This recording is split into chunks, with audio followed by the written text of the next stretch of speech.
OTB AM. With Gillette. Get into your flow with the new Gillette Labs Razor with exfoliating bar. All right, it's 7:30. It's Monday morning. It's Ger and Nathan with you all the way through until 10 this morning. If you want to get in touch, we'd love to hear from you. 0879 180 180 is the WhatsApp number. You can also leave a comment in the YouTube stream. We stream live every morning on YouTube, or, I don't know, get us on Twitter, @OffTheBallAM either. Nathan, how are you? I'm all right. How are you? Good. How was Scotland?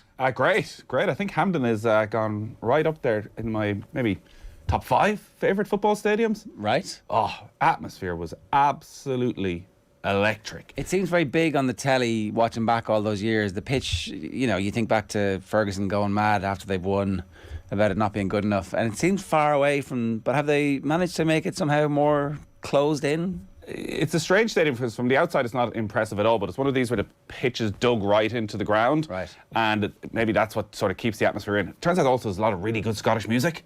So they're sort of playing that from an hour out, and then for the last sort of 15 minutes a bit of Freed from Desire. Yeah, it's gets everyone going. Definitely Scottish, Freed from Desire. No, not that. Italian? But everything before that was getting me in the mood. Okay. And also it was played at a nice volume. Old people could still talk to each other. Like exactly. But the stadium was packed sort of 15, 20 minutes out. Definite edge it felt between the supporters as well. A little bit of, Scots are booing the Irish anthem. What the hell is going on here? Yeah, what was that about? Usually it's, united in hatred of the English, but for some reason the Scots decided. There you go. I mean...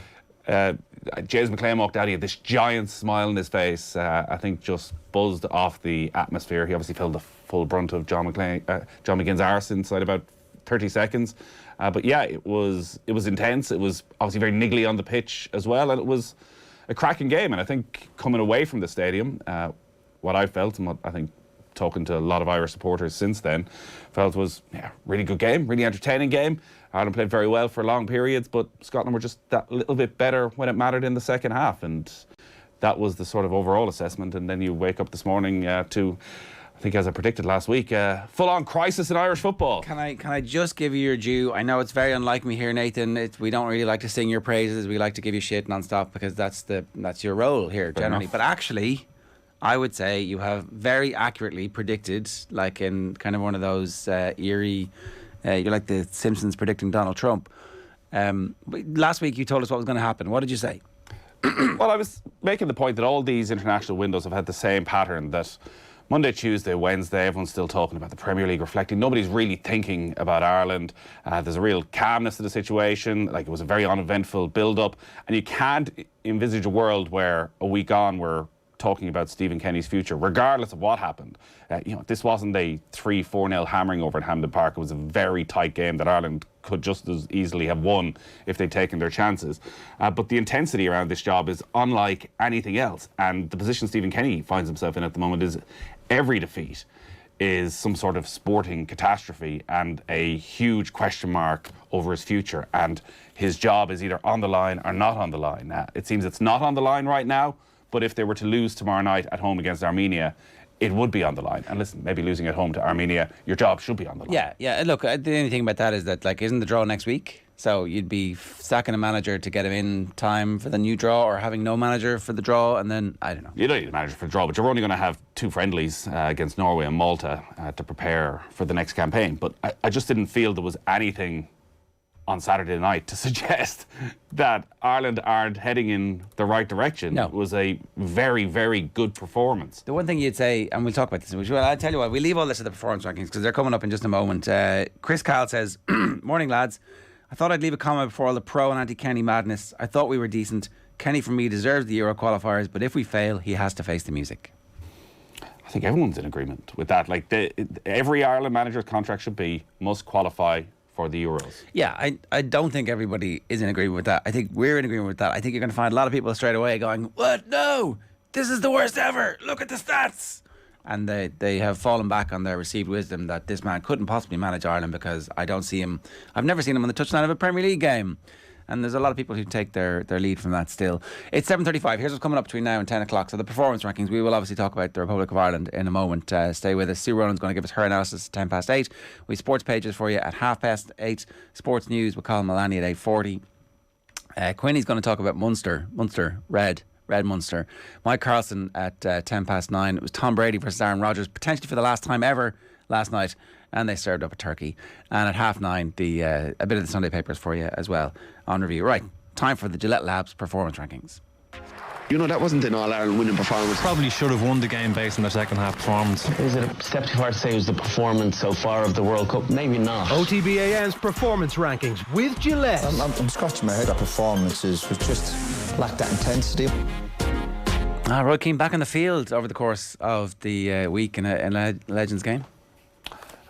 Booed as well at Anfield, unsurprisingly. Colm says he played well. The report I read was he had no influence in the game. Can you imagine?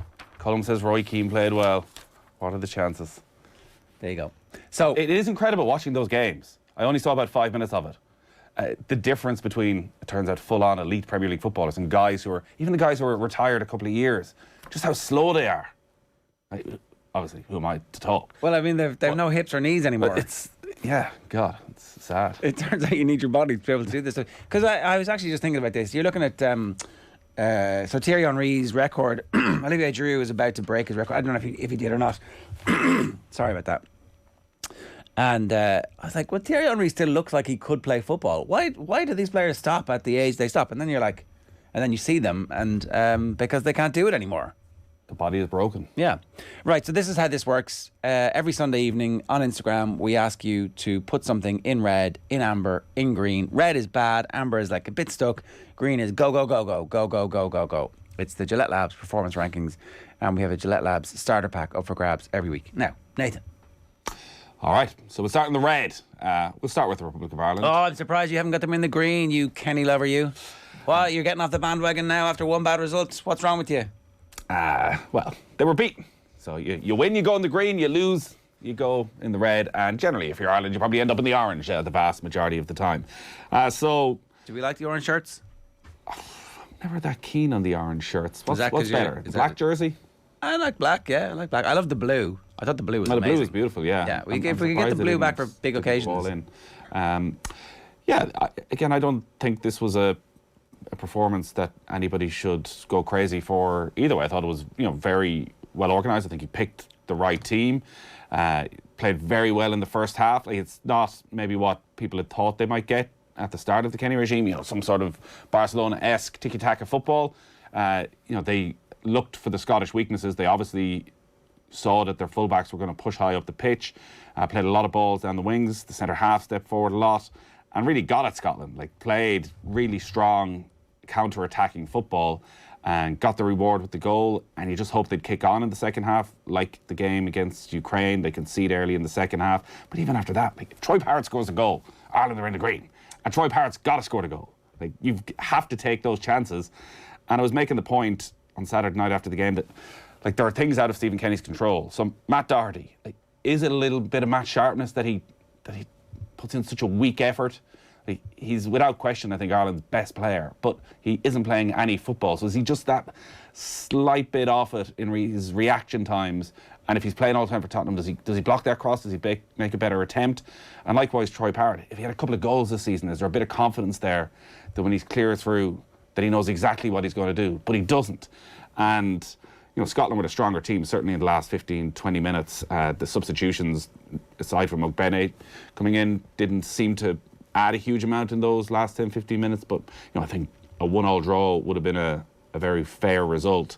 And, again, a sign that Ireland, I think, are making progression. Obviously, a very young side, 7 players starting under the age of 23. And not only that, if you look at it, James McLean was the only player who started on Saturday night that had even 10 caps when Stephen Kenny took over. So, this has been a revolution. It's been a necessary one because Ireland were heading towards a cliff. It's the one thing when the criticism comes in of Kenny and these sort of results and losing to Luxembourg and drawing with Azerbaijan, losing with Armenia. Ireland have been heading towards this really since Euro 2016. Things that were unimaginable ones had started happening. Losing 4 goals against Wales, been humiliated in the playoff. These things used to happen to us, but it turns out they're starting to happen with more regularity. But I think Denmark came to Dublin and absolutely ripped us apart.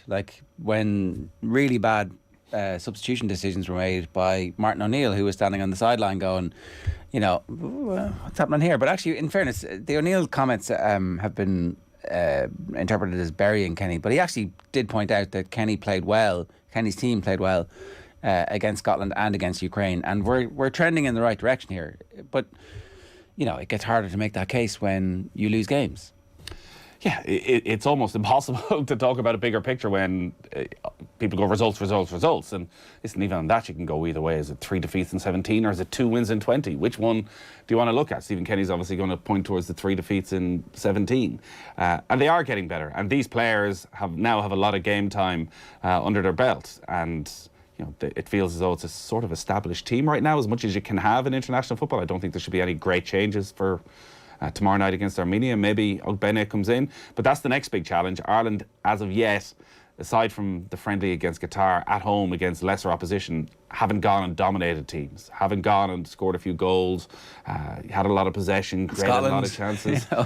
Yeah, and that's the thing. It's like we played really well against this Scotland team. Granted, they were in the immediate aftermath of being knocked out of the World Cup, and so you definitely have to take the context around that. Some comments, right? Paul Brown says our substitutions were really poor. They offered very little. Terrible defending by Doherty and Brown. Scotland really relaxed after Obafemi and Parrott went off. Poor from our senior players. James McCullough says, morning, I'm very excited by this team. The youthful aspect have shown grit. We play great football. We'll have rested players after the World Cup to hit the qualifiers running in March. Euro 2024 champs. I think a couple of things are fairly obvious, is that those players who aren't playing club football, we will benefit from them getting some club football. Like we need Doherty to play some football. We need Coleman to play some football. We need Troy Parrott to start scoring some goals and having a bit of confidence at club level. Like the difference between Jason Molumby now and Jason Molumby when he wasn't playing football is really stark.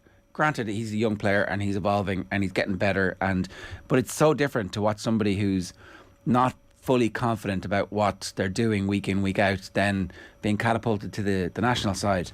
And I think it would definitely benefit us from having more players play. You can see the difference. Nathan Collins is playing all the time. Darragh O'Shea's playing all the time. It's great for us that we just need everybody playing football at whatever level. It doesn't really matter what level they're playing at. Obviously, it would be better the higher, but I do think there's a good chance Matt Doherty gets back in the Spurs team at some point over the season. Oh, I don't know. Or maybe he just leaves in January and goes to another Premier League club and starts getting football. He definitely needs football. Like, he looked like the class act in that Ireland team when he got the ball. He had such nice, intricate touches out in the right wing. He was able to open things up in a way that nobody else was.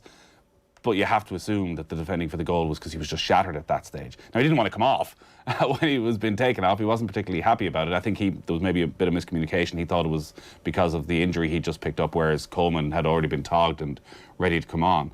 Coleman should get some football now. Nathan Patterson looks like picked up a bad injury for Scotland last week, so Coleman should be back in right back. But these are the issues that all international managers are going to face. It's out of Stephen Kenny's hands as to what happens between now and next March in terms of club football. Maybe some of those who are playing now drop out of sides. But you want a bit of depth where players can come in who are fit and in form. Like if Obafemi got the move, he would have been playing a lot of football. I thought Obafemi played really well. It's hard, with the exception of Doherty's mistake, to pick too many Irish players who didn't have a good game. Like Obafemi and Parrott's work rate, his touches in the first half, the chance is going to overshadow everything. But Parrott, by and large, had a decent game. Obafemi looked a real threat, particularly with the type of game Ireland were trying to play on the counter-attack. Like, it was a sensational ball for Parrott for that opportunity. The one in the first half, he did look a little bit indecisive, and maybe his touch at times is a tad heavy. Ogbene came on and was brilliant when he came on. Like, not all the substitutions didn't work. Like, Ogbene definitely came on and made a big impact, particularly with that run down the right hand side. I don't know if I didn't actually see a replay of the one the keeper kicked off, whether he could have reacted a little bit quicker and how big a chance. I don't know. I mean, I think it's one of those. If it goes in, it's a bit fluky. Like to be able to react at all to get it. I hadn't realised until you said it that McGregor had been up all night with the new baby. So maybe Greg Gordon, yeah. Greg Gordon, sorry. So maybe we should have taken a bit more advantage of that. I don't know. Yeah, it was a game, as these Nations League games are, between two teams that are, not a million miles away from each other. Scotland do have players at a higher level. Like, there's no getting away from that. I think as much as we talk up these Irish players, like, it is still just Gavin Bazunu and Nathan Collins who are playing in the Premier League every week. Scotland had Kieran Tierney for a fleeting moment in at left back before he got injured yet again. Playing for Arsenal, Scott McTominay obviously playing for Manchester United, John McGinn. Again, I know Villa fans look at John McGinn this season and say maybe he's not on it, but he's still playing. He was on it for Scotland. He was doing all the things that Villa fans would have seen from him all the way back to the Championship. And if Villa had that McGinn week in, week out, they'd be pretty happy at the moment. I see somebody in the comments saying there's a good chance that we're going to get relegated to the League C. It's just not good enough. There isn't really a good chance that we're going to get relegated. I mean, we have to lose the game. No, if they lose tomorrow night, obviously they will be relegated, and there will be insane pressure on Stephen Kenny. But I would say understandably so. If you lose at home to Armenia, there's always going to be massive question marks. And listen, Ireland are in a difficult position for Euro qualifying now because they're going to be third seeds. We see that France and England are among the second seeds. You might have Turkey among the fourth seeds. You could end up with a incredibly difficult draw, and their ranking in the Nations League at the moment doesn't mean it's an absolute guarantee that you're going to get that backup of a playoff. So it's not a straightforward thing. There's no guarantees that this is going to be a success and Ireland are going to qualify, and this bringing through of all these young players will have been worthwhile. But I don't think there was a choice. Yeah. Like we were heading towards that cliff edge of footballing talent. Like there was 5 or 6 years where, with the exception of Alan Brown, basically nobody came through. So what was the alternative? I know Damien Delaney was making the point that we can say he's playing young players, but he had other options. He could have played Jeff Hendrick instead of Jason Lumby, but he has played Jeff Hendrick. Like Jeff Hendrick dropped out after the defeat at home against Ukraine, having played pretty much every game. Like Shane Duffy's not playing club football. There's not like that question of trying to think of it yesterday. What would be the team if Mick McCarthy was still there? You're lumping the ball forward to like Shane Duffy going up for the last 10 minutes try and get on a header. And you're probably playing Will Keane and Scott Hogan up front. Like there's a good chance that's maybe the front two if Mick McCarthy's there. Yeah. I mean, nobody wants that. It's funny how look. Do we need to go back and relitigate what Mick McCarthy presided over? Well, no, we don't. But I do think we need to just remember again. I think that things were edging in this direction. That it was a struggle against Gibraltar. Remember how bad we were at Parkhead, like when Martin O'Neill was there and Sean Mullaney scored the winner. Now that team still managed to turn it around from that point, but nobody was going to Ireland games vaguely excited to watch what we were about to see. You were going with this dread of I really hope we get a flick on from a corner and maybe we can get a set piece, and if Robbie Brady's delivery is at it tonight, then we have a chance. But there was nothing else. There was literally nothing else to recommend us. Is that for us to discuss, like the emotional side of it, of wanting to go and be entertained? That is for us to discuss. By Ireland. That is. Because should we be just looking at performance and results? No, I think that I think that this is the national team and it has to go beyond.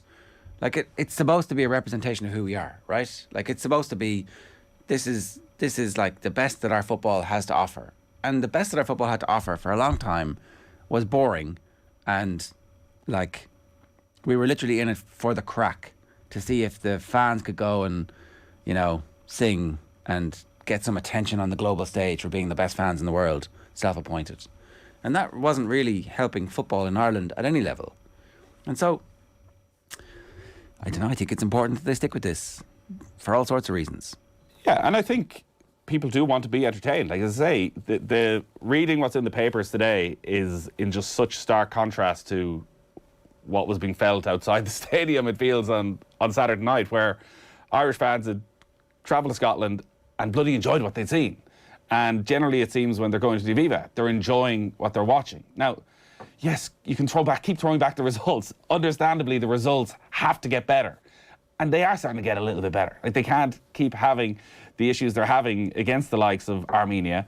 But having sat through the Trapattoni era, and maybe there's a bit of a disconnect between some of the pundits and what happened in that sort of lost decade in terms of just how bad it was, just how many people were turned off Irish football because of the crap they were being served up under Trapattoni. And then even a lot of it under Martin O'Neill. There were obviously some good performances in there, but generally, even them were sort of backs against the wall. We managed to nab a goal here and there. It doesn't take away from the brilliance of the victory at the time. And then likewise under Mick McCarthy, that's the biggest revisionism, that somehow that last campaign, Ireland produced some, they didn't. It was absolutely dire stuff to watch. Week in, week out. Results weren't much better. So, listen, I think they're playing a good, attractive style of football that people want to get behind. Stephen Kenny's not the only manager in the world who can get a team playing that style of football. I think that's a good point. It's not Stephen Kenny or Sam Allardyce or Sean Dyche. Okay, you're right. However, there's always a massive overcorrection when something like this happens. There's always, like in all walks of football, there's like, we tried that, it didn't work, so we have to go back the other way. And the whole thing shifts over to finding a manager who is like almost exclusively results oriented. Like, I know the argument comes, oh, who's even suggesting Sam Allardyce? But actually, like, give us the list of alternatives that the FAI are going to consider here, that the FAI board are going to consider here, right? Like, I don't know. I don't see them going for another progressive manager with ideas about how football should be played and how there should be a connection between the national team and all the other football that's played in the country. That's unlikely to happen. I'm very sceptical about them finding a new manager or a replacement who's interested in playing good football as opposed to, well, I'm just here to get results. So, like, I don't know, do they put a Chris Hughton figure in? I don't know. He's obviously not available at the moment anyway, but he would be probably... No, but that's... Look, I don't think anyone wants that. You know, Brighton are the prime example of a transformation where Chris Hughton did a very good job at Brighton, but they wanted more. Yeah. They wanted more. They wanted to be entertained, and Graham Potter brought them that. I enjoyed the game. I thought the performance was positive overall. Pity we didn't hang on for a result, but I do see a good team spirit. Nathan Collins is really excellent, says Michael. And Damien just casually says, would a United Ireland team perform better on the world stage? I'm English, just asking. Damien. And a nice 7:52 this morning, and we're going to dedicate the rest of the week to answering that question for you. A reminder, OTB AM brought to you live each morning by Gillette Labs for an effortless finish to your day. Ireland are in the red. I don't know. I think you can make the case they're actually in the amber, but I don't pick these. You do. Who's next? Munster are in the red. I don't think too many people will question that. So, beaten 23-17 by Dragons at Rodney Parade. Dragons' first home win in 17 months and their first win over Munster for 7 years. And to really rub salt in, JJ Hanrahan scored 18 points for Dragons. And missed 2 kicks at the end, which would have made it a really easy win for them. So does that make Munster feel a bit happy? We made the right decision there. These are the moments. I don't know. We don't want to throw JJ in the red here. He's on a winning team. But 2 defeats in a row to start the season. Graham Roundtree, by all accounts, really going to town on his players for the performance, how completely unacceptable it was. I know it was brought up last week about the sort of weeks, holidays they seem to be given before the start of the season. It does just look like they're off it. It doesn't look like they're ready for the start of the new season. I know they're trying to implement a slightly new game plan, and Andy Dunn was on Wednesday Night Rugby, really interested in. Like, these things just take time to bed in. I accept that. I do accept that. And I actually missed the bit where they were good. They scored all their points in a 5-minute window. I missed that part. I only saw the second half. But in the second half, there was like 3 forward passes where they just It's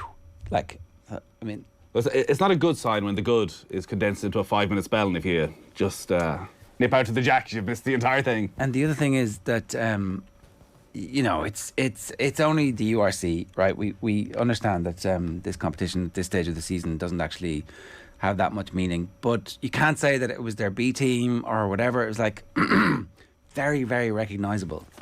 Like, a lot of their best players playing at this stage. Well, also, I think that was almost the attitude at times last season. It's the URC, it doesn't matter. And then you end up in the knockout stages and you find yourself with an away game in the knockout stages because you were sloppy at the start of the season. Now, they're home against Zebre in Cork, and I think it's Friday night. You would expect that that's a game, Munster win with relative ease. And, you could point and look back on the Joe Schmidt era at Leinster and say it started quite slowly, and eventually they got it all together. But Graham Roundtree himself was saying he was one of the reasons for his appointment was continuity.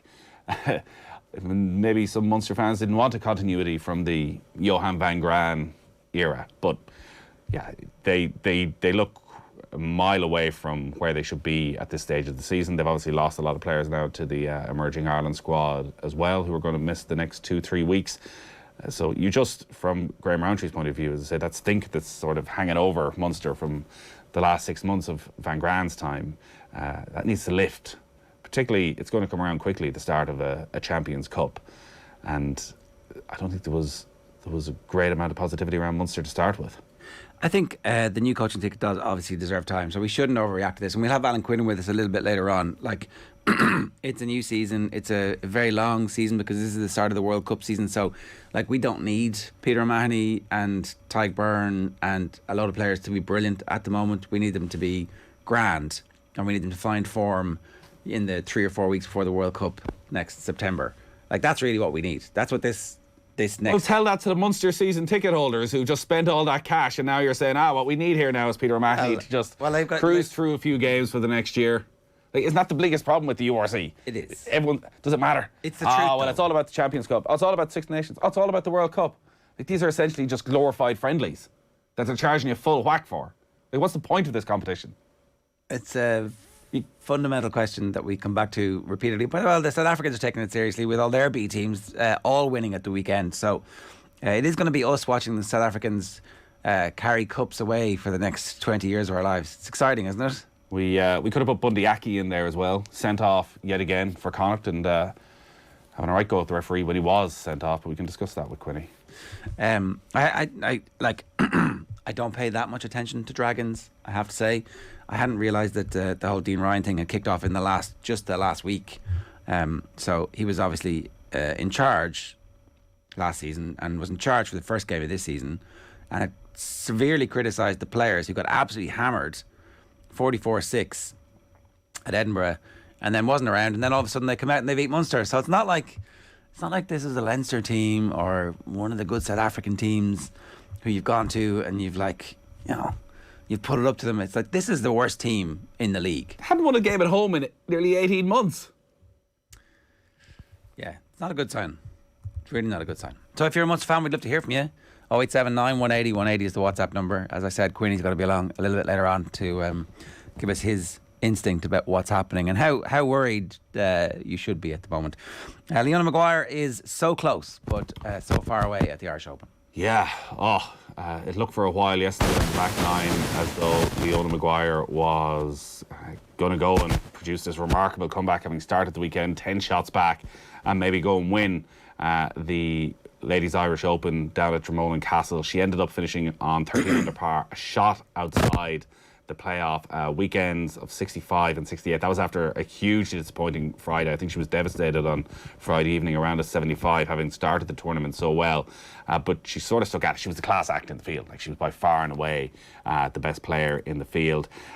And even with that 65, like, she had, 1, 2, 3, 4, 5 birdies on the back nine yesterday. I'd say she's still very disappointed because... We're just having a bit of trouble with your microphone there.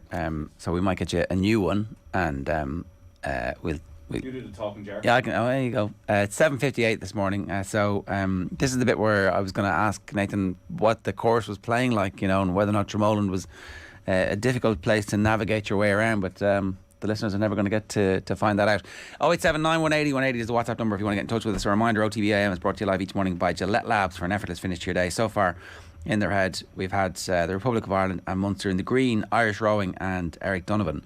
So we're going to talk about those in just a second. And Leona is in the orange after nearly winning the KPMG Irish Open. Right, I think... no, you're not back yet. A reminder, Braeburn Coffee is the official coffee partner at OTB.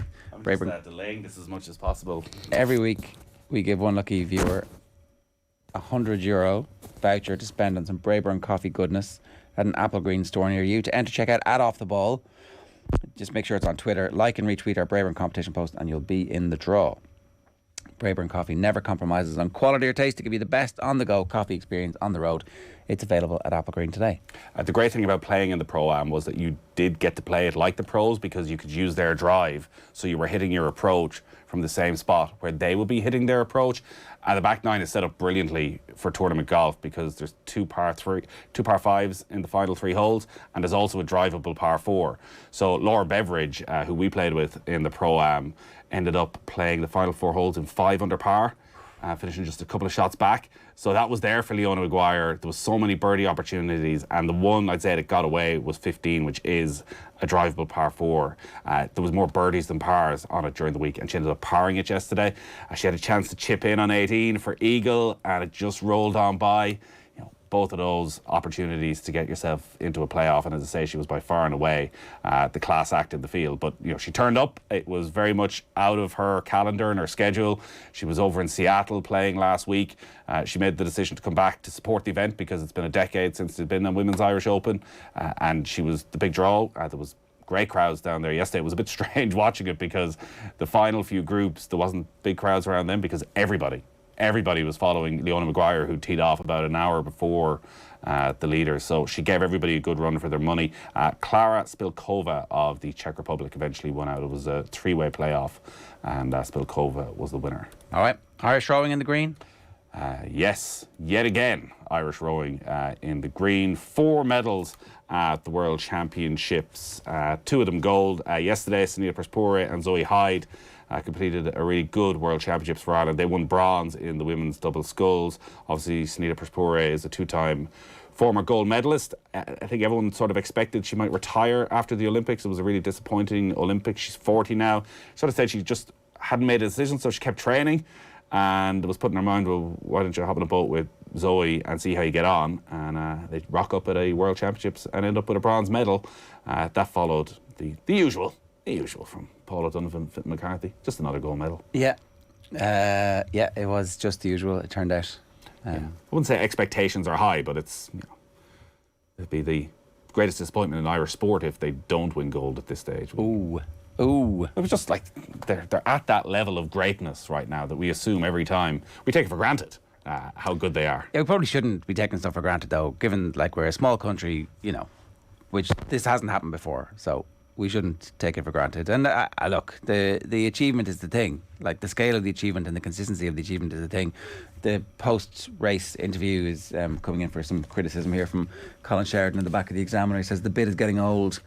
I don't know, was there a beef with Killick? Is there something going on that we don't know, or is it just like he's very tired in the immediate aftermath of like winning something and hasn't quite got his thoughts round to, I need to think about what I'm going to say here? Yeah, there is that possibility. Like they've just been through an absolutely grueling race, and we're expecting them to be totally coherent. Can you beef with David Gillick? You can't beef with David Gillick. I don't think so either. Okay, so what else is in the green? I've got to mention Katie O'Brien, gold for Katie O'Brien as well, and Aoife Casey and Margaret Kremen won a bronze. And also in the green, Eric Donovan. So this was Saturday night. I was trying to follow it on my phone in Glasgow. Eric Donovan, European Union Super Featherweight Champion. 37 now, Belfast Europa Hotel, beats Khalil El Hadri. Trying to watch back the highlights and looking at the photos, it looked like it was an absolute war. Yeah, the 10th round. If you haven't watched this, I'm sure it's on the TG Car Player. But the 10th round is like an all-time classic Irish boxing round where they just literally put their heads together and start banging away. And for him to survive that and to come through with the victory, like a lot of controversy in terms of the decision afterwards from his opponent and his opponent's team saying that they thought they'd won the fight. A lot of people thought that it could have gone either way, that Eric Donovan was landing the higher number of punches, but his opponent, as Eric said, hit like a mule and was definitely doing the more damage. So if you see Eric's face afterwards, it's much more cut up than his opponent. But like what the judges are looking for isn't how hard you're hitting. They're looking for a clean number of punches and who's the aggressor in the fight. So look, you know, he pays you money, he takes your choice with that stuff. For him at this stage of his career, Michael Quinlan afterwards was on TG Car, and he was saying, you know, there's plenty of opportunity for him out there if he wants it, but actually maybe now might be the time to ride off into the sunset. Eric talked about this being redemption in another interview that I saw with one of the websites, and I always felt like even if he didn't make it to the level of winning the title, the redemption has come from the fact that everybody who ever meets him or watches him comes away feeling more positive about themselves and with like intense loyalty towards him because he's such a good person. And his comeback story is truly remarkable, and I think it deserves a much wider audience, and I hope it finds that wide audience over the next while, because if Irish sport was functioning properly, we'd be giving Eric a role in Irish sport that was important and valued, and like he goes around schools telling his story to schools, but there should be some formal recognition of that, I think. Like the Kildare Sports Partnership or the Louth Sports Partnership could do worse than having him embedded there, and Sport Ireland could do worse than co-opting him onto some boards and just getting his story out there, because it is an incredible recovery from the situation he found himself in after he left amateur boxing to the point where he is now, where he can stand and tell his story and explain to people the difficulties that he's had in his life away from the ring, and then to come out the other side of it. So I hope he retires, though. I hope that now this is it, that at 37 he's climbed his Everest and he's looked around and gone, well, that was pretty good, because it's a very special end. And even if there is a homecoming fight in Kildare, like, every single fight from this point forward is probably the law of diminishing returns, and he deserves his retirement. He deserves to go out on this high. So go back and watch that 10th round. Like, absolute warrior stuff, and for him to come through that is sensational. So I wish him all the best. All right. He's a legend, by the way. My ma taught him in school, and he talked afterwards, like in the immediate aftermath of going those 12 rounds, he just leans in and starts listing off all the people in his life. So Dom O'Rourke in St Michael's Boxing Club 30 years ago, he walked in as a 7-year-old, and how it changed his life. And you could see that there were people there in the Europa Hotel who had been part of that journey the whole time. And he is, of all of the people in Irish sport who you meet, you go, oh, he's a nice guy. I've never met anybody ever to say anything other than he's not just a nice guy, he's a lovely person. Like, he's a really good human being. So I can't recommend him enough. Yeah, his wife Laura's there, I think 8.5 months pregnant, so I suspect that might come into his thinking as well as to what happens next. Yeah, a busy time. So that might be an excuse to go out running instead of changing nappies. But don't do it, Eric. Change the nappies and lean in. We could have had 3 in green, of course. We could have had Zach Toohey and Mark O'Connor in there as well on the AFL Grand Final. Yeah, absolutely. I think it was a one-way traffic. I'd be bluffing if I said any more about the game, but the post celebrations have been lit. Oh yeah, I haven't been following. Have they been all over TikTok? Just he had the come on the town. Oh, yeah. That did raise an interesting question. A lot of people were wondering: is Portlaoise now the town more so than Dundalk? Well, I think everybody thinks they're the town. I think Dundalk was just assumed to be the town. Did Portlaoise just steal that from them? Well, I mean, the Thai footballers would have said they were the town. That's how it works. That's how it works. I think, but for national recognition, nationally, Dundalk was the town. Right, your microphone's gone again there, Nathan, so I don't know what the issue is. It's there are some gremlins in the system. It's 7 minutes past 8 this morning. Right, that was this week's Gillette Labs Performance Rankings. OTB AM's Performance Rankings with Gillette. Right, pay attention to this. All this week, we have a fantastic opportunity to combine sports and leisure with a visit to Los Angeles on America's West Coast. You and 2 friends could be jetting out with multi-award-winning Cassidy Travel on direct flights from Dublin with Aer Lingus on the 1st of December to spend 4 nights in the 4-star hotel The Wayfarer in downtown LA to take in the LA Rams versus the Seattle Seahawks. To be in the hat for this great prize, follow @Cassidy Travel on Twitter and retweet our competition post. It's all thanks to Cassidy Travel, your one-stop sports travel shop. Sports and travel, a perfect match. You can visit CassidyTravel.ie for more. After the break, we're live with the former Republic of Ireland manager Sue Ronan for more reaction to Ireland's defeat to Scotland. Stay tuned. Well, Jason, did you feel you deserved more out of that game? Yeah, I think it was harsh. I think it was harsh, and the lads put a big effort in tonight in front of a good crowd. Irish fans came over as well. So, look, we had the chances definitely to maybe draw or even get the winner at the end. But like I say, over there, fine margins went against us, and that's something we need to look back on. A lot of the games you played were in COVID times and empty stadiums or half-empty stadiums. Have you ever played in an atmosphere like that before? Yeah, look, we played the Aviva back home. That's a very hostile place for people to come as well, and that's something we're looking forward to getting back to on Tuesday night. A big bumper crowd at home is going to be vital for us in a big game. There did seem to be quite a bit of an edge to the game. How physical was it in midfield? Yeah, it was a physical game. It was end to end at times, but that's something I quite enjoy. I thought we done well, especially first half. I think the game sort of nearly bypassed the midfield. It kind of went around the outsides and a lot of crosses in the game. But no, I think we dealt well in midfield. We held our own, and you know what? Like I say, fine margins go against us, and that's something we can improve. A lot of talk about your position at club level and comparing it with what's going on at international level. You had a slightly different role tonight, maybe a little bit deeper than some of your last few games for Ireland. Yeah, maybe. I think in the setup we wanted to build and play out from the back, and I think we've done that really well, especially first half. But now when I try and get forward and support the front two, that's something as well I want to keep doing. And it was a physical game. It was end to end, like I say, but we go again. There were, I think, 7 players, 23 and under, who started tonight. Yes, you're getting a lot of caps very quickly.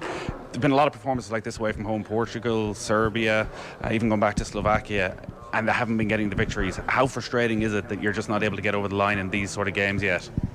It is frustrating, but like you say, there's a lot of younger lads come through, and consistency is a hard thing to find, especially at international level. But I think there's definitely been progression. Like you say, in the summer we finished the camp pretty well. Obviously tonight didn't go the result wise or the way we wanted, but I think in large parts of the performance there was positives to take. And finally, you don't have much time to turn this around. Tuesday, is that the next step of the progression at home against a team that people would expect Ireland to beat, to go and take that opportunity?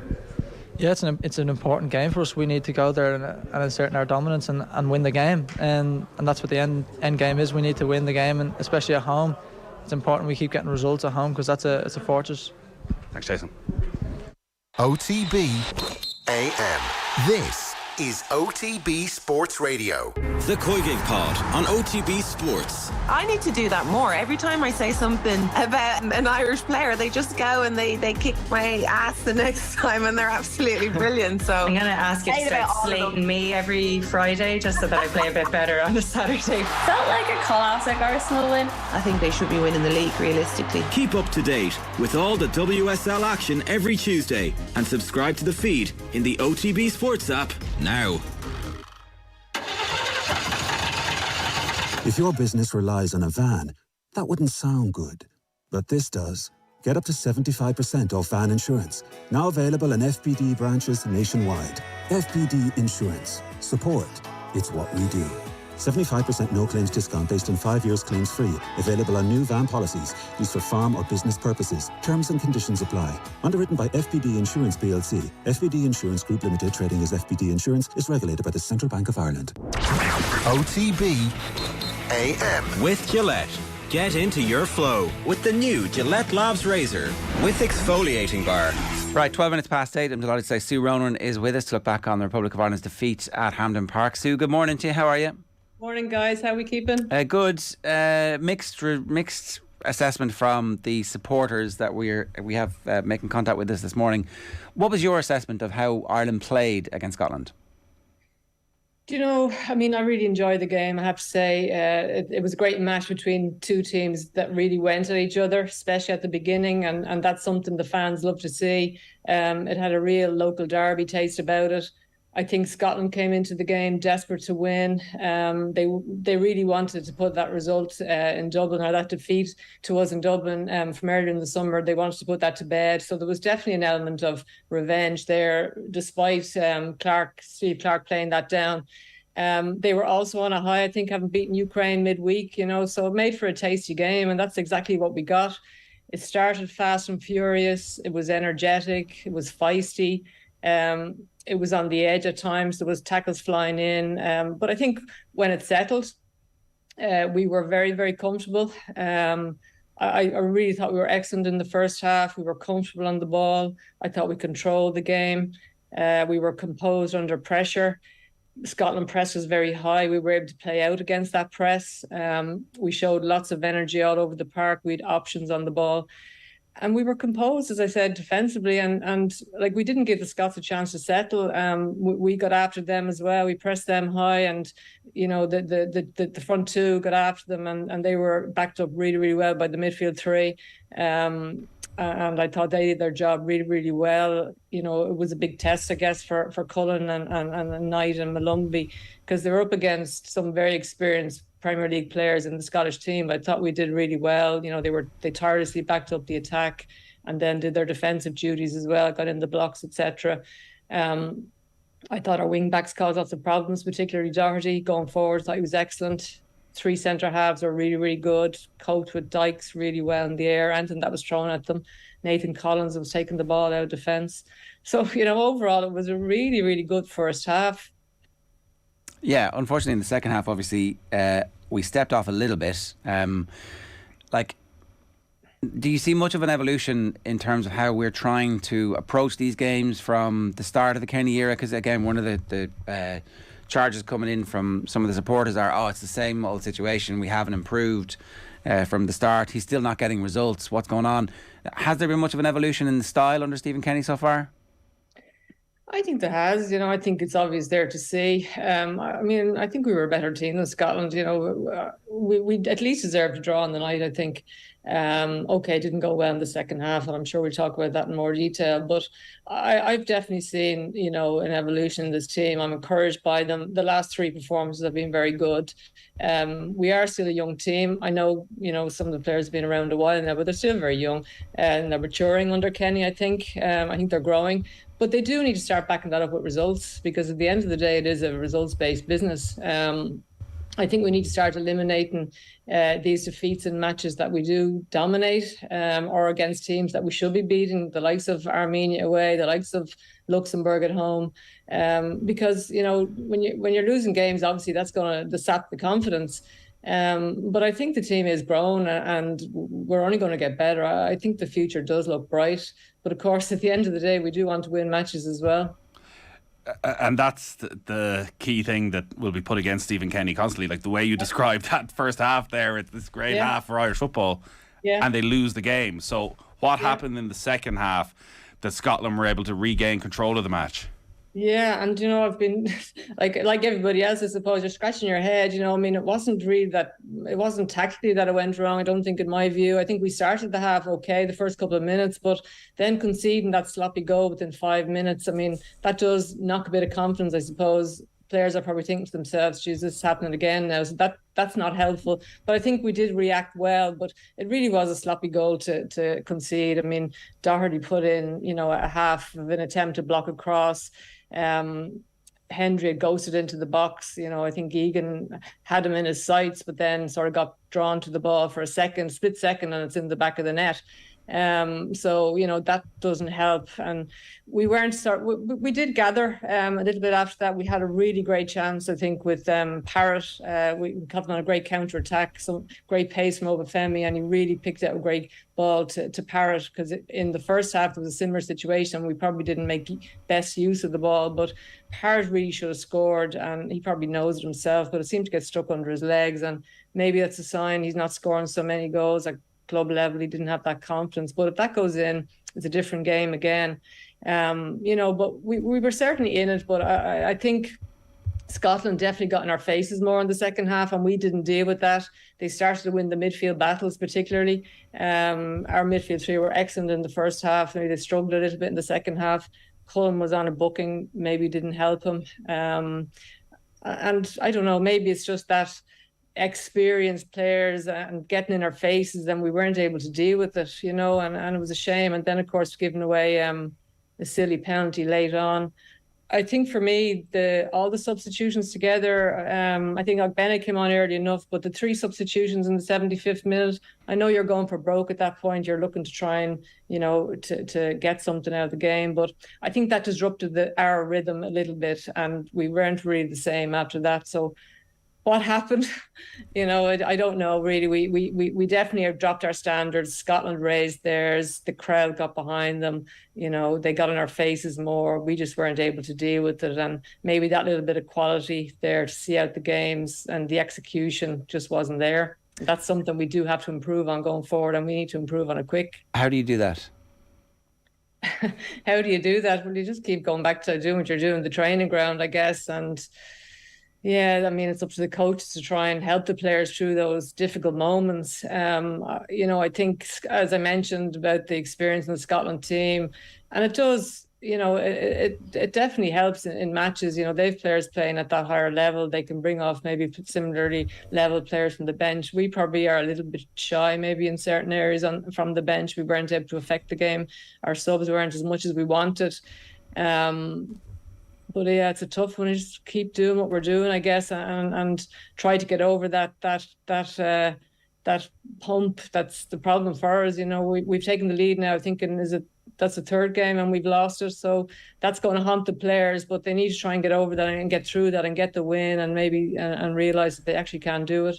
Yeah, there's an awful lot of hard luck stories. There is. You go back to Portugal, how brilliantly they played that night. Even the away game in Serbia, Slovakia, their best performances have been against good opposition away from home.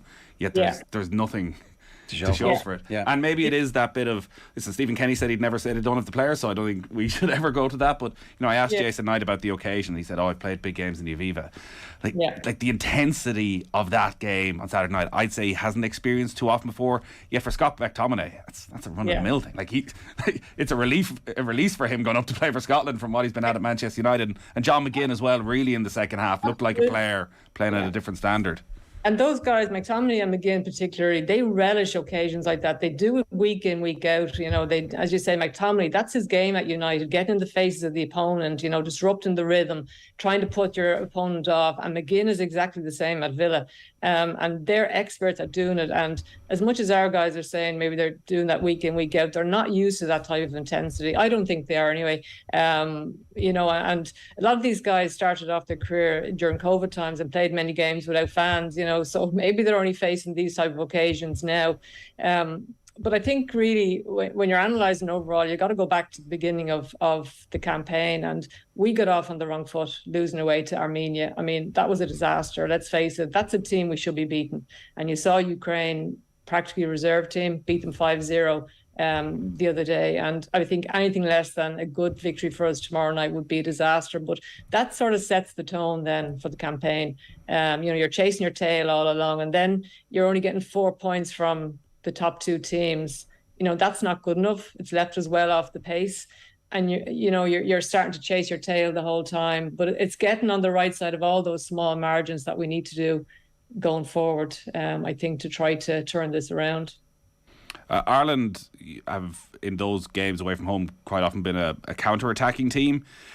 Tomorrow night at home against what we would perceive to be weaker opposition, do you expect a different style of football? Does that midfield, presuming he sticks with Cullen, Mullaney and Knight, do they have enough about them that they can control a game and dominate a game and have 65% possession and have that pass that'll open up an Armenian defence if they sit right back? You'd expect Armenia to sit right back and maybe try and hit us on the counter, because they're on 3 points, we're on 4. If we don't beat them tomorrow or get a draw, we could be the one going down. So they have a chance of staying up as well in this group. I think in the past it was probably, we might have said about Irish teams in general, we found it difficult to break opponents down, but I think this team has enough about them now to do that. I think Mullaney's been super. He can pick out a pass from midfield. We have our wing backs can cause problems. We can, as I mentioned, our centre halves can come into midfield and add an extra player. We've got real ability up front now. I think we definitely have enough to beat this team. It's going to be a different style, as you say, because they will sit back. And we might have to be patient at times, and that's where we're going to need the crowd to get behind the players, and they're going to have to dig deep within themselves as well, and not let the heads drop, the confidence levels go, if things are not going well, or if they're not getting the early goal. I can't see anything more than anything less rather than a victory, 3 or 4 goals tomorrow night, and we badly need it.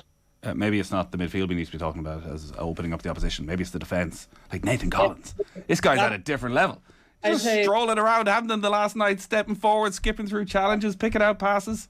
He's looking like a magnificent player. He really is. And you're right. He just strolls out midfield. He just glides by players and picking out passes and then getting on the end of them, or looking to get on the end of them in the box.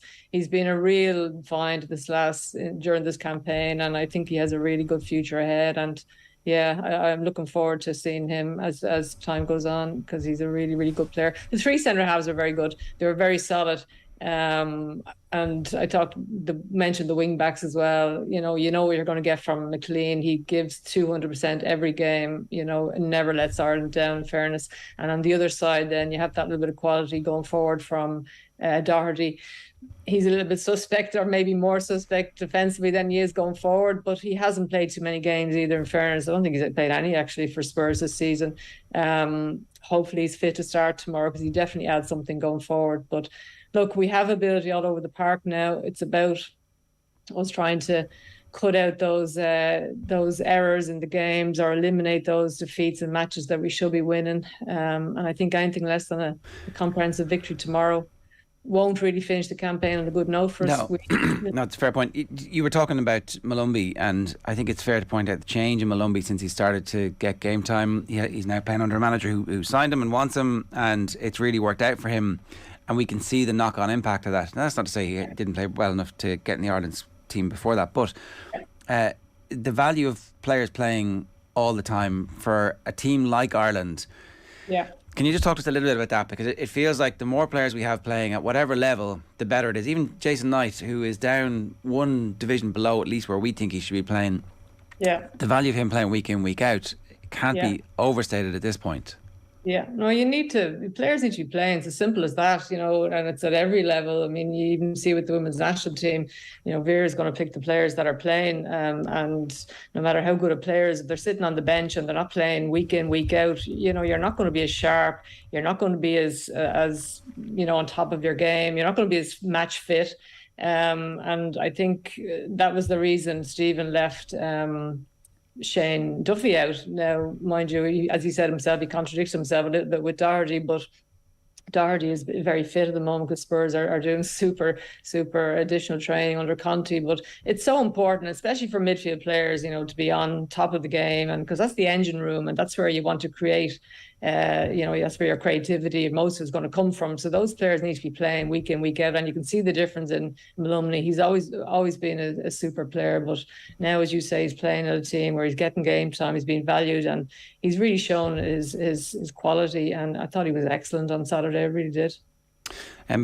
Before we let you go, it'd be remiss of us not to talk a bit about Claire Shine, who has announced her decision to retire from football.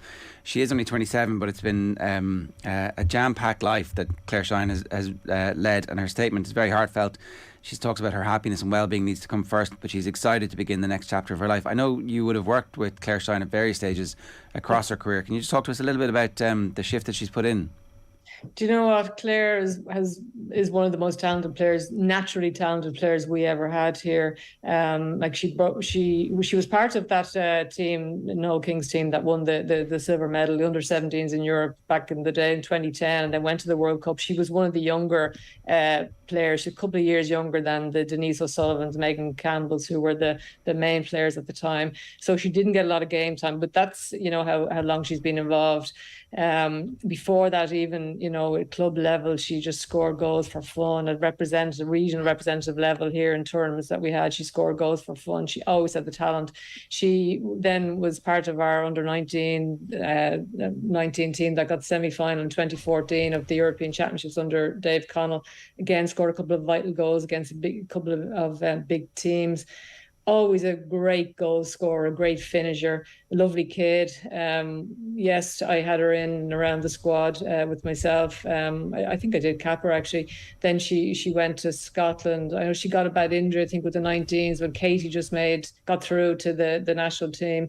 Claire was sort of next to come up, and I think she might have broke her leg or something and was injured, so missed out for a while. But what a talented player, and she's had a lot going on in her life. But look, it was a heartfelt statement. It was sad to see her finishing her career, but she's doing what she needs to do for herself, and she's right. And I'm sure she's got lots of great people around her and her family and friends, and in the club. I know Glasgow City are great. I know the girls that own that club, and they really look after the players. So, I'm sure they're looking after her well. And I think she's going to stay involved in the club. I'm not sure to what capacity, but a great talent. And she's done great things for Ireland at all the age levels over the years. So I only wish her well in the future. Yeah, it is important that people who come forward and talk about their mental health are given the space to tell their story, and that we try and use that story coming out to understand the pressures that the next generation are coming through? Because, you know, for in many ways, women's full-time professional sport, soccer in particular,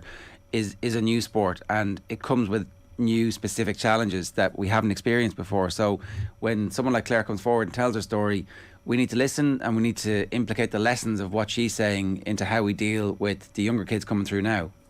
Absolutely. And, you know, I read her book there when it came out a few months ago, and I'll be honest with you, it brought tears to my eyes reading it and stuff. You know, she was so honest, and the things she went through, and like and I'm sure many other people involved in the game here, apart from her close family and circle of friends, had no idea what she was going through. And when you think back, you know, that she was going through those things, and, you know, we were around at the time, we didn't know, and she couldn't reach out for help or didn't feel she could. And it just made me sad, to be honest with you. But, you know, she's been so brave. She's, you know, come forward. She's spoken so well. Anytime I've heard her speak on TV, on the radio, in her book, she was so honest. And it is very important because, yes, girls are facing that more and more now. And, you know, maybe younger boys at that age are in professional clubs. They have maybe a better structure around them to deal with those type of pressures, whereas our game is a younger game. It's not at that level yet.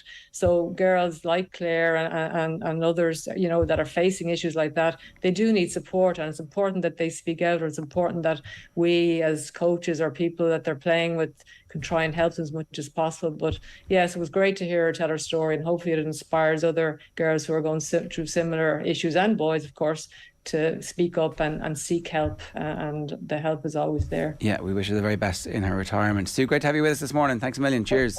Take care. Bye-bye. It's Sue Ronan giving us her thoughts on the Republic of Ireland and their defeat at the weekend. A reminder, OTB AM is brought to you live each morning by Gillette Labs for an effortless finish to your day. Claire Shine's book's well worth a read.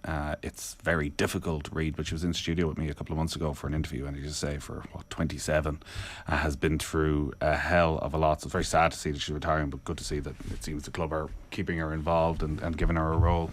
Yeah, we wish her all the very best. Barry Parra says Kenny PRFM is on air. That's what the on air says. Mike is live. Kenny's not good enough. He is an LOI level coach and not up to this level. TOO.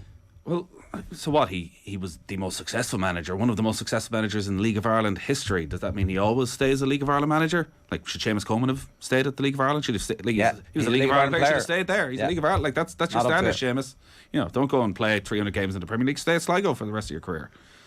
Il Postino 88. I'll give you a good alternative. Wayne Rooney. He knows that level of player intimately and has a record of maximising potential. Wayne Rooney's not going to take the Ireland job. Is Wayne Rooney going to take the Ireland job? Why would you take the Ireland job? Wayne Rooney's going to have his pick of clubs.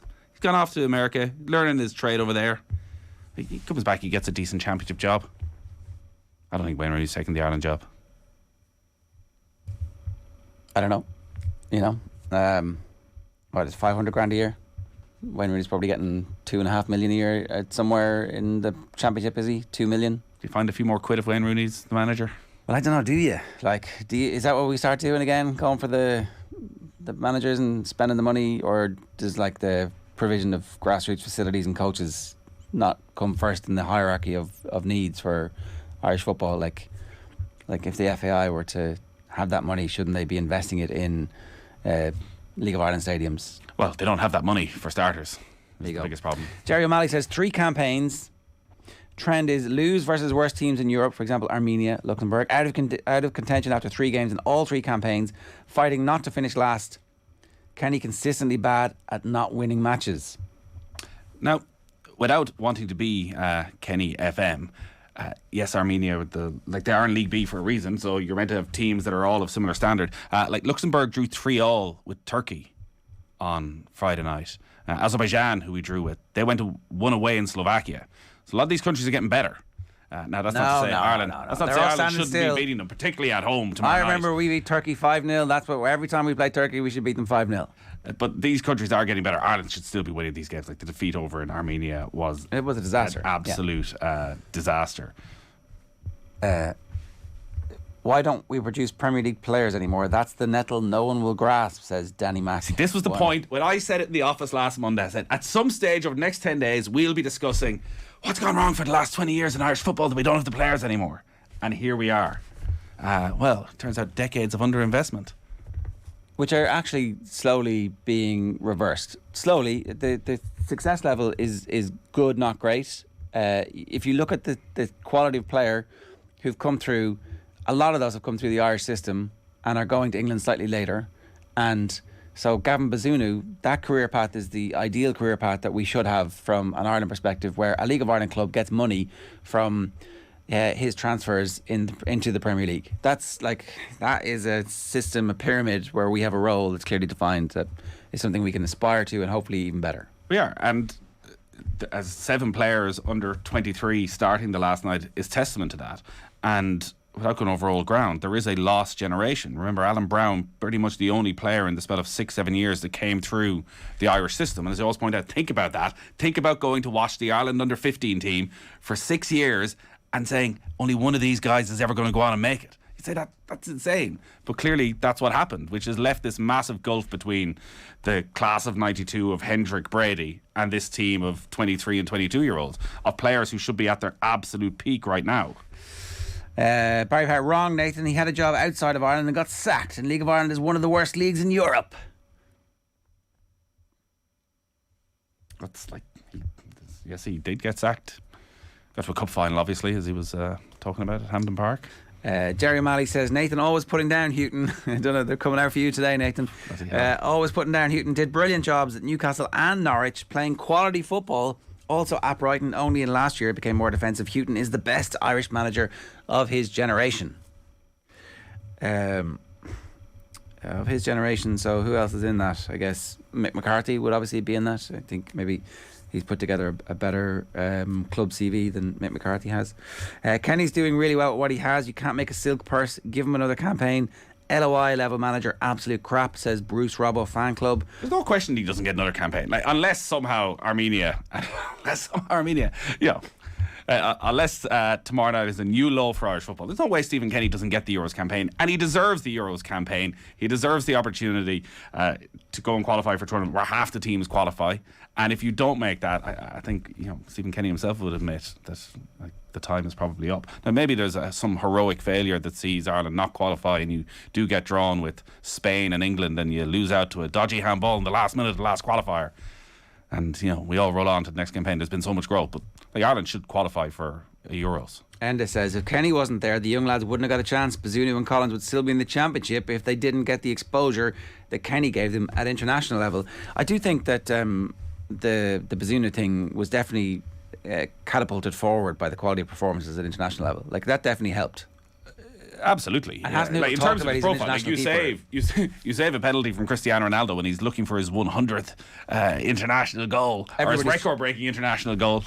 Yeah, everybody's digging out the Y-Scout from that, going, let me see the rest of that performance. And they're like, oh, let's check another one. And then it's like, well, he's at City for a reason. So if this was any other manager, we'd be looking to get rid of him. People keep talking about the improvements he's made, but surely there's a time where we need to get results, says John O'Leary. It's a results game. It's the greatest cliche in all of the great cliches. It is the one. It's a results game. I mean, is it really a results game? What's our pecking order in world football? We're never going to qualify for another World Cup if we're if everybody has to get the results that they're supposed to get on the basis of population size, investment, minutes played, and where you play those minutes in the Champions League, we're never going to qualify for a World Cup again. So there has to be more to it than just results. There has to be a long-term plan, some progress here. I actually think this team could qualify for a World Cup when they're 27, 28, 29. When this core group of players who now have 15, 20 caps, they're going to have 100 caps together, barring injuries. They're all going to become centurions around the same time, where they'll be very, very mature, and they'll have had significant, you hope, advances in their club careers. But at that stage, and maybe it's not Kenny who takes them there, but anyway. No, there is a possibility that in 6 years' time we're sitting down and saying, geez, Stephen Kenny developed these players, but somebody else was the one who went and got the success with them. And there's more young players coming through, so there's a definite possibility that some of these players go on and win 100 caps, but actually other good quality players make the breakthrough at their club at the right time and step in. There's a constant turnover. I think only 3-4 of the players who started on Saturday night even started the first game against Armenia. So the churn is fairly hefty in international football. Yeah. And yes, results matter, obviously, but ever since Euro 2012, I think a lot of people have had a different outlook on that. Ireland qualified for Euro 2012. They got the results to get there. And it was a shit show. It was the least enjoyable performance from any team at international level we've maybe ever seen. Like, do we want that again? No, I think Ireland want to qualify and then they want to go and perform. Yeah. All right. 8:40 this morning. Time for the papers. There are so many idiots out there, so many spoofers. There's a lot of horse. I think he's a total spoofer. What do you mean a spoofer? He's just bullshit. No, Eamon, come on, don't be, no, I'm not, Yes. no. Right. For a little bit of outside perspective, the Telegraph. Southgate, my job is not safe. Is he going to get sacked? He's not going to get sacked. Not before the World Cup anyway. But so how bad does the World Cup need to be for him to get? Oh, I think if it feels like it's coming to a natural end almost with Gareth Southgate. Like he's been there a long time. And again, if we're talking about Stephen Kenny's future. 15 months ago, England are within a penalty shootout of winning the Euros, and he's under pressure. So understandably, there's going to be questions about Stephen Kenny. I watched the game on Friday night. Oh my God, it was one of the worst games of football. Friday night football, it turns out, can be pretty bad. Having watched Villa the week before and then England this Friday night, it turns out it's not the best way to spend your weekend. No, it's not. They were atrocious.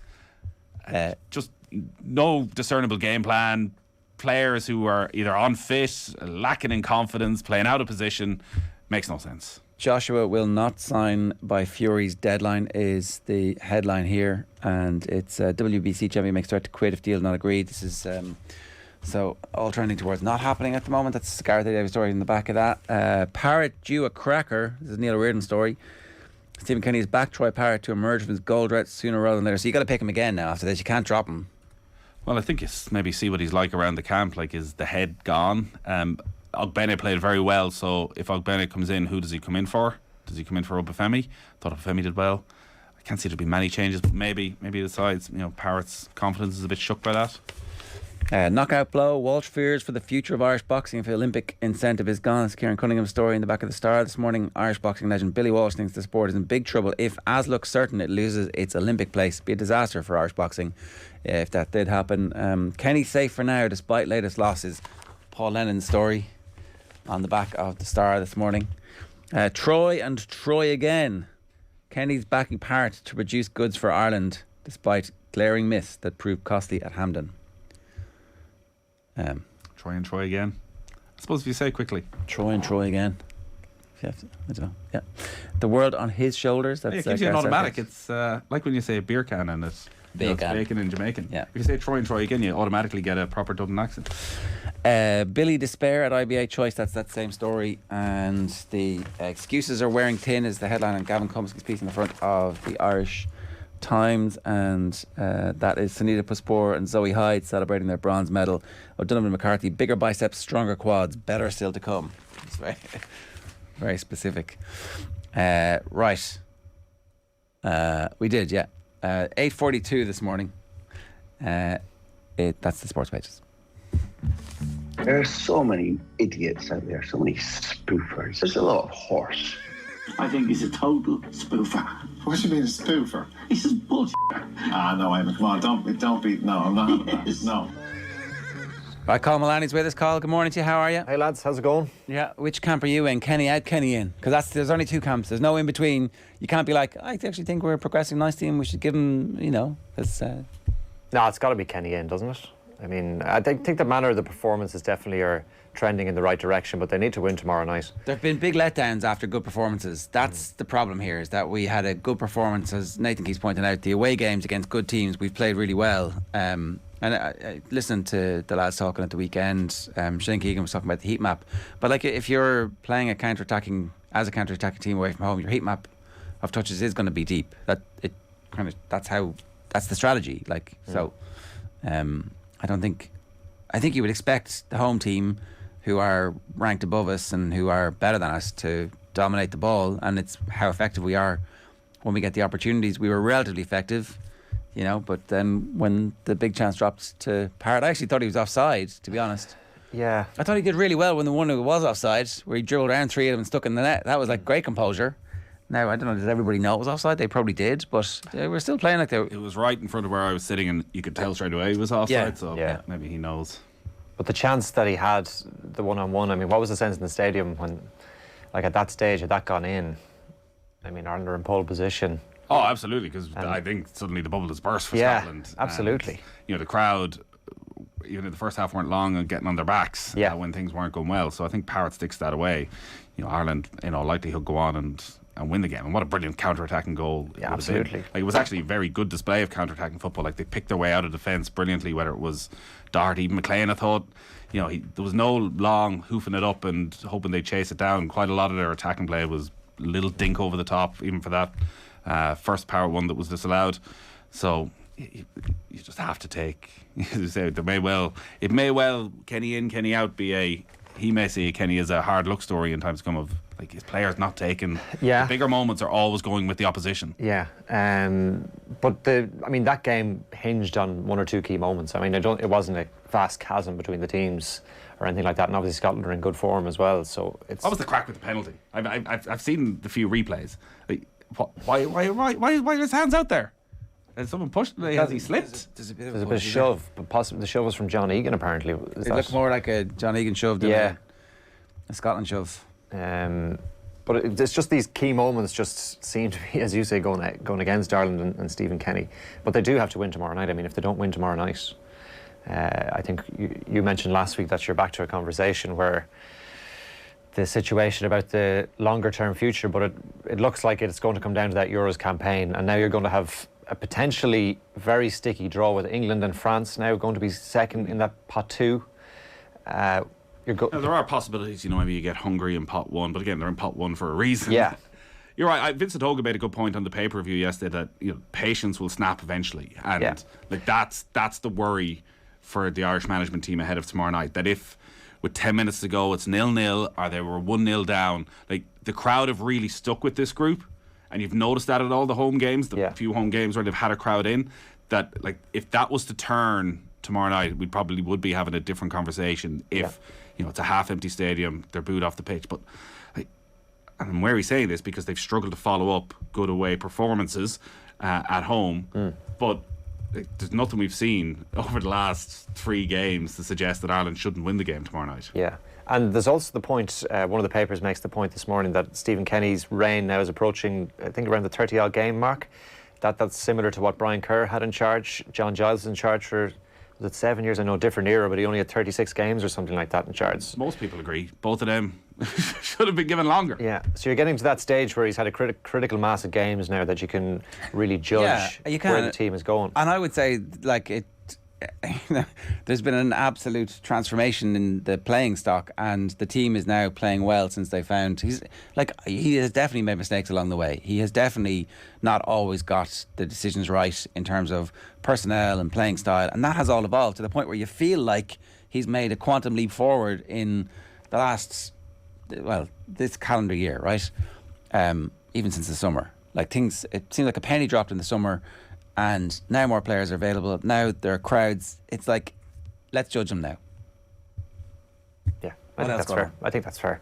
Can we give a mention, I think, to Alan McNamee from Rhodes? 13th county medal yesterday with Rhodes, which is, I think, 3rd on the Roll of Honour. I saw Will O'Callaghan tweeting this yesterday that Rhodes of 31, I think Tullamore of 28, and Alan McNamee has 13. So it's quite an achievement, and he's at 40 years of age now. Played in midfield yesterday for Ronan, their county final win over Tullamore at O'Connor Park, so fair play to him on that remarkable achievement by any stretch. Entertaining week at the golf at the Women's Irish Open. Clara Spilkova, the winner of the Women's Irish Open, she finished on 14 under par to win the title after a 3-way playoff, birdieing the 18th. Disappointment for Leona Maguire to an extent, finished in a tie for 4th on 13 under, just not quite making the playoff, but all things considered quite a good week for Leona Maguire. The United States won the President's Cup for a 9th time in a row last night. They won by 17.5 to 12.5 against an international selection. It sounds like a hammering. Quite hollow. What's the future of this thing? McGinley says they should make it mixed. That would be interesting. Yeah, it's a strange event in that the Americans have always dominated. The internationals have won 1 of 14, and the international team has been decimated by Liv. So Liv have obviously gone after international players who don't have as great a connection with the PGA Tour, and also they're trying to create these sort of teams either based on country or region, so that maybe it gets a fan base behind it. And on Thursday, Friday, it looked like it was going to be utter humiliation, and they probably would be questioning it. There was enough there yesterday, and there was about an hour of excitement where it was quite close, where you thought, actually, it probably still has a future. I think McGinley's idea is a really strong idea, because obviously on the women's game, the internationals are so strong. That if you add in a lot of those South Korean players, it'd be just something very, very different and very new. I think this week shows the problem that the Ryder Cup has, though, that what Liv have also done is taken a huge amount of the personalities out of it. Like, the Ryder Cup is, as a sporting event, like, who cares who wins? You kind of want it to be exciting and close and a bit of drama and a bit of needle. And so Poulter and Garcia were going to be picks, probably. Well, looking at European golf, I would have been shocked if one, if not both, weren't picks, even if they're not in their best form. Yeah. Because it's not as if there's a conveyor belt. I know Guillem Migliozzi won yesterday, and Rasmus Højgaard are both probably young players who might be in the mix. But like Poulter and Garcia are two good personalities at a Ryder Cup who'll say something slightly interesting. Bryson and Brooks are the type of Americans in a Ryder Cup week you can get at. Like, the journalists will try and get at them and spark something. And that was really noticeable, I thought, in the build-up to President's Cup. It was all pretty bland. It's very hard to care, but it's very hard to be like, I've got to go, and that international team from all over the world who I don't have any beef with, I'm going to say something controversial about them. Like, have there been President's Cup beefs in the past? Oh, so much President's Cup beef. Listen, we need some beef. Trying to do a golf podcast every week, you need a bit of beef. Yeah, so there hasn't been in the past. No, I don't know. Okay, well, I'm sure Patrick Reed was. But it's hard for us to understand the President's Cup, isn't it? Because we don't have any tie to it as such. But the Americans, to me, seem to like the President's Cup more than the Ryder Cup. They always win. And there's no pressure. It's the same thing. Yeah. But same with Tiger. I think he preferred the President's Cup to the Ryder Cup, didn't he? Yeah. But as you say, because they always win. How about Jordan Spieth, though? Yeah. He died. Game. What happened? Won all 5 matches. All 5 matches. All right, very good. Why don't you just marry Spieth? try to pinpoint the moment in the season where things started to look up. I think we know. Yeah, meeting you and having the pints with sheep, running away as fast as he could. No, there's definitely a photograph of you from the distance where you're staring longingly into his eyes and he's mildly creeped out. Highlight of your year so far. What else, Cathal? Well, the Munster head coach Graham Rowntree says yesterday's performance against the Dragons was so poor. The Welsh club were 23 points to 17 winners at Rodney Parade, and it's Munster's second loss in a row in this season's United Rugby Championship. In football, some action tonight. One game in the SSE Electricity League Premier Division. The leaders Shamrock Rovers play UCD at Tallaght Stadium. Yesterday, Bohemians beat Finn Harps by 2-0. And England in action tonight. We mentioned their relegation to League B next year in the Nations League, having lost to Italy on Friday, but this evening they played Germany at Wembley, and kickoff is at 7:45. All right, Carl, good stuff from Thanks, you. lads. Thanks a million. It's 8:52. Alan Quinlan is with us to talk to us about that Munster situation. It's very early, Alan. We're not going to overreact, but at the same time, it was pretty abysmal. Yeah, that's putting it mildly, Ger. Look, I think the handling errors and the mistakes, the lack of cohesion, the energy, there's so many things there within their game at the moment that was really, really poor yesterday. I think after last week, probably the first match was difficult, and we saw a lot of handling errors in that game. But again, yesterday, a lot of changes in the team for sure, but just a lot of the basic errors are really, really, really poor. And I think it was a bit of a somber situation for them yesterday. I think credit to the Dragons, to be fair. I think they're the only Welsh side that won this weekend, and Munster were a big scalp for them, given what happened last week away against Edinburgh, and their director of rugby, Dean Ryan, what he said about the players and having been replaced. So I think they just didn't handle that situation at all well, and just played really, really poorly. Yeah, I mean, you would have said before the game that they were up against a bit of a rabble, considering what the mood music was like. So for Dragons to turn it around, and then to be able to come from behind in the last 10 minutes to win the game, that would be the most worrying part, that you couldn't actually put down a team who are as affected badly off the field by what's going on. So what are the most concerning aspects of the performance? Just physically, they weren't able to cope with the aggression that the Dragons were bringing. They should have known. I'm sure they spoke about it, that you're going to get a group of players that are going to come out and be very aggressive. They're kind of playing for their lives. Their desire and commitment was questioned after the previous week, and just very concerning. Soft in contact, soft in the breakdown. And it's been a really poor start for Munster, given the 2 pre-season matches, and I've spoken about that, and that's the reality is there was a lot of chopping and changing in both those games and at halftime in both those games. So we kind of had 4 halves with different teams, and then last week they lose and this week they lose. So it's been a dreadful start for them, and I think I'm looking at a lot of the comments online from Munster fans, and I think there's a lot of worry and concern now. This is a really negative one, and it was as bad probably performances as we've seen in a long, long time.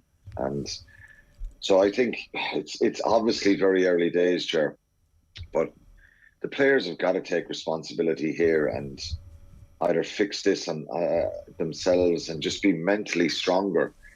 Of course, you've internationals coming back, and you think on paper that it's going to work and it's going to be perfect, but that's their first game of the season. So, but it's hard to give a lot of mitigation. I mean that respectfully to the Dragons.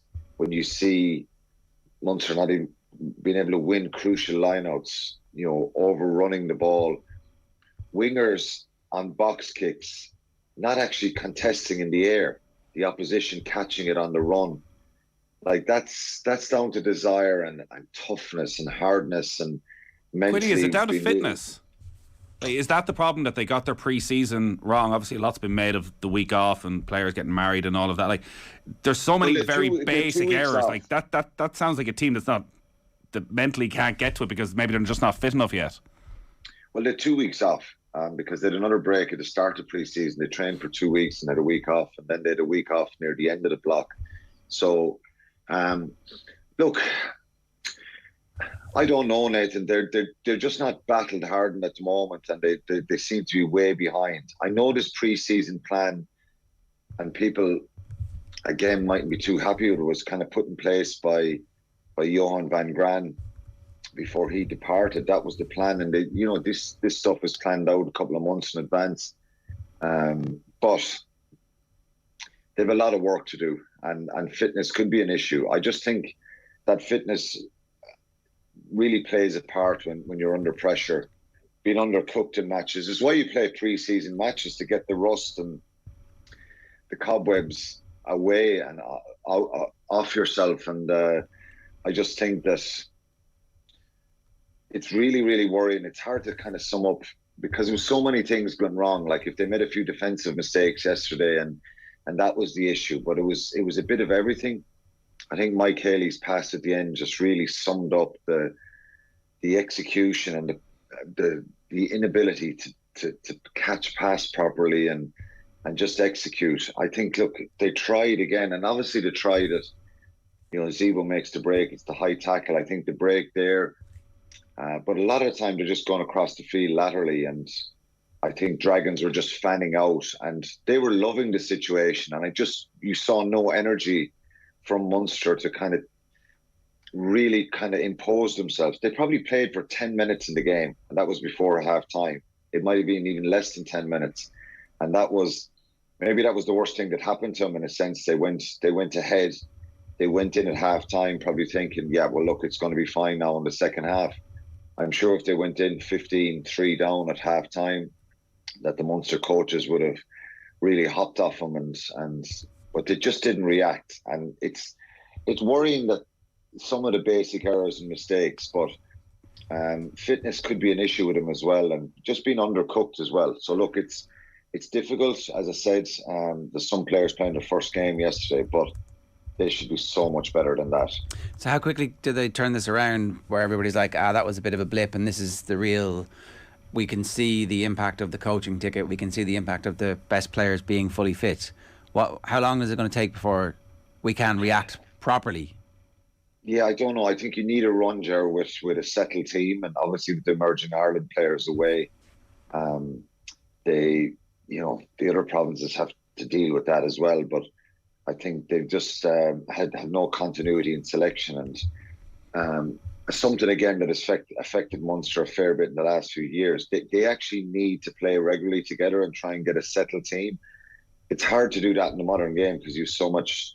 The internationals are away and there's injuries and there's a lot of chopping and changing. But they've just got to try and get a really good performance against Zebra next weekend. And you think they're going to be going up to Galway then, who are to play Connacht, who are in a bit of a dogfight themselves after losing their first 2 games. They have the Bulls this weekend, which would be really difficult as well. So that's not going to be easy for them as well. And if you lose 3 games out of your first games, well, it's going to be very, very difficult to be in that playoff mix, because the reality is the 4 South African sides are going to be right up there again this year. They've started much better, and they're going to be really, really strong again. And their best players are still to come back as well, the South African. Yeah. So it's very concerning and worrying. And we said about the minimum situation for Munster this year is make playoffs in both Europe and URC, but it's really that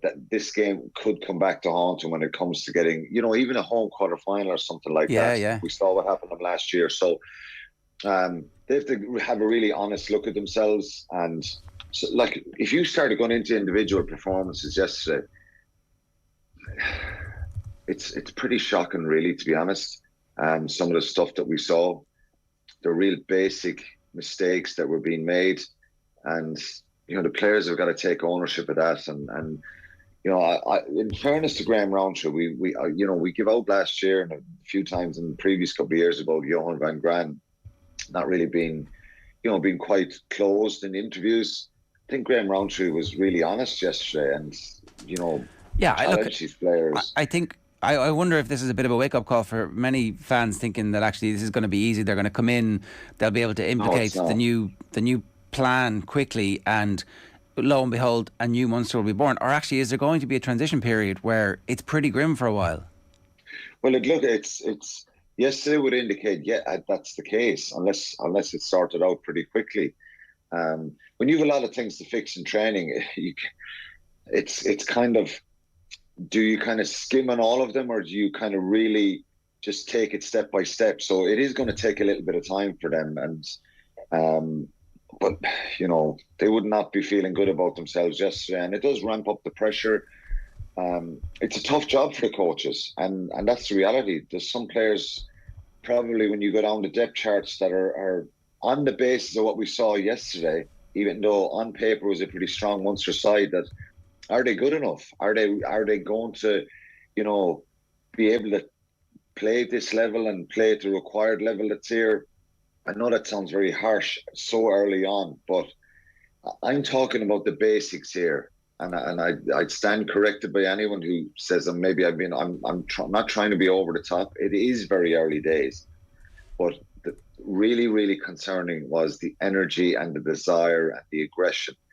Stuff that's in your control. Okay, you'll have a missed pass, and you'll have missed tackles, and you'll have someone switching off in a line out, and the execution a little bit can be tricky at times, and they can make mistakes there. But what really concerned me was they seemed to be kind of bullied yesterday. You just look at the energy out of the Dragons players. They were piling into Munster. They were smashing them, and there was very few people to if any, tried to take any sort of control and really kind of smash them back as well, So very, very soft in the collisions. And, if you do that going to Wales, no matter what kind of team you have on paper, you're going to be in trouble. And I remember, on occasions going over there, and the biggest frustration Declan Kidney would have had with us is if we got bullied there, and we weren't right mentally. And maybe they thought yesterday, and again, it's a harsh learning curve for some of these players, that you just have to be really, really focused. And if you go back to the start of last season, the Dragons should have beaten, and probably could have beaten, Leinster over there. A strong Leinster side. So this was always going to be kind of tight, but the inability to kind of eke out a win here, control the tempo of the game, and put them under pressure when it was needed, was just lacking, and that is a big concern. Okay. The Connacht Munster game on Friday week is going to be huge, it feels, and hugely important for both sides already. Connacht conceding an insane amount of points in every game, it feels like. Now, the Stormers game was tight until Bundy Aki's moment of madness, and watching Bernard Jackman was saying like it was easier to make a proper clear out than what he actually did. like, this isn't the first time Bundy Aki's been sent off, and his reaction as well with the referee really wasn't right. Do you think this will have longer term implications for Bundy Aki than just the red card and possible suspension in terms of even Ireland? I don't think so. I think I give you my take on it, Nathan. When I saw the tackle, and obviously he questioned the referee after the red card, I didn't put a lot of heed in it because it was kind of a reactive look at it, and I was just trying to process it. I really thought that I probably would have felt the same. What else am I supposed to do? And then when you calm down and you look at it, well, you just cannot fly in like that. And you have to get some sort of an arm situation going there to try and get the clean out. And if he makes contact then with the player's head or the back of his neck, well, you have some sort of mitigation. But I think the fact that his arm didn't probably come up, and it was so forceful and so quick. Obviously, he's trying to clean Sanalta out of it there, but he's received a pretty long-term injury and a grim kind of prognosis from a shoulder injury that he received in that contact. It didn't look good. So you look at the reaction online and listen to some other journalists and people talking about it, and the reality is it was reckless, and the reaction afterwards is very, very avoidable. I think he's not going to change the referee's mind there. And I don't think it's going to have long-term implications regarding Andy Farrell not picking the Irish squad. But I just think, and I'm probably no one to talk when I was in that situation when you're in the heat of the battle, but you've got to be calmer. I'm not saying I would have. How did you find yours then, Quinny? I just think you kind of get that kind of that adrenaline and emotion, and that's the way he plays with his heart in his sleeve. He's aggressive. He does know he's going to get he does know he's going to get red carded for that though. Like, is there not something there where you're saying this is now a liability? This could happen in a World Cup quarter final or in a game against South Africa in the World Cup. We're down to 14 men. The game's over. Like, at some point somebody has to. The penny has to drop for Bundy Aki that it is unacceptable. From rugby's perspective, it's not great. Like, man prone. It's the cheapest of cheap shots that it looks like anyway. I don't think the intention is to have a cheap shot. I think his intention is to smash the player out there, but he gets it wrong there. I think he plays on the line with that aggression, and he's very physical. And I think on reflection, absolutely, he'll know that he was wrong. He was wrong with the entry point, the force, and the reaction afterwards. I think, we've seen one or two moments from Bundy. I think it was last year in one of the EPCR games. He had a similar situation with a referee after the game, did apologise. And, I'm probably not in a position to lecture him, because you kind of go into a zone there where you don't see reality, and you have to control your temper there, and he's got that wrong. He's got it wrong 100%. He's got the clean out wrong, and he's got the reaction wrong. So I think he's obviously, you go back to the summer in New Zealand, and he's been brilliant for Ireland. He's not a young player, but he's got to learn this quickly, and I'm sure Andy Friend we'll talk to him about that, and I'm sure Andy Farrell will as well. And you've got to be careful, but he's too good a player just to kind of go, well, he's a liability. I don't think he's a liability. I think he just needs to be careful. Again, not a young player, so people could argue and say, well, he's a lot of experience, and he's an incredible impact on Irish rugby. That's the thing. Absolutely brilliant. Well, that's the thing, and we want him to be available for selection, and we want him. So he's not going to be available for selection for the game against Munster now, which could be it's not season defining because it's far too early for that. But it's a massive, massive game. It's a massive game for both sides, Ger, because you lose another game, like Connacht are potentially losing their first three, unless they pull some rabbit out of the hat against the Bulls at the weekend and win there. Yeah. So you can imagine what the mood will be like there. 0-4. And then, and then Munster. Look, you think, of course, they'll win against Zebra this week, but they've got to get a performance as well And that game in Galway, and we've seen the last couple of years, Munster and Connacht, there's been a lot of niggle in it. There's been a lot of aggression, and he'll be a big loss to them. Yeah. You know, there's no doubt about Bundy. A fit, firing Bundy Aki is an impact to any team. But he's got to sort this out pretty quickly, and make sure that for the rest of the season that he has a clean slate and he just tempers the aggression a little bit, or even the reaction, and just be more accurate there. Look, we know what he's trying to do. Connacht are making a line break, but when I look back, I looked at it multiple times. There's other parts of the body that he can hit and try and hit the back of the jersey or side on a little bit. And the player's injured now. He's out for a long time, and that's a guy I think it is going to. He's a really good bloke, and he's if you asked him, were you trying to injure a player? No, he's not.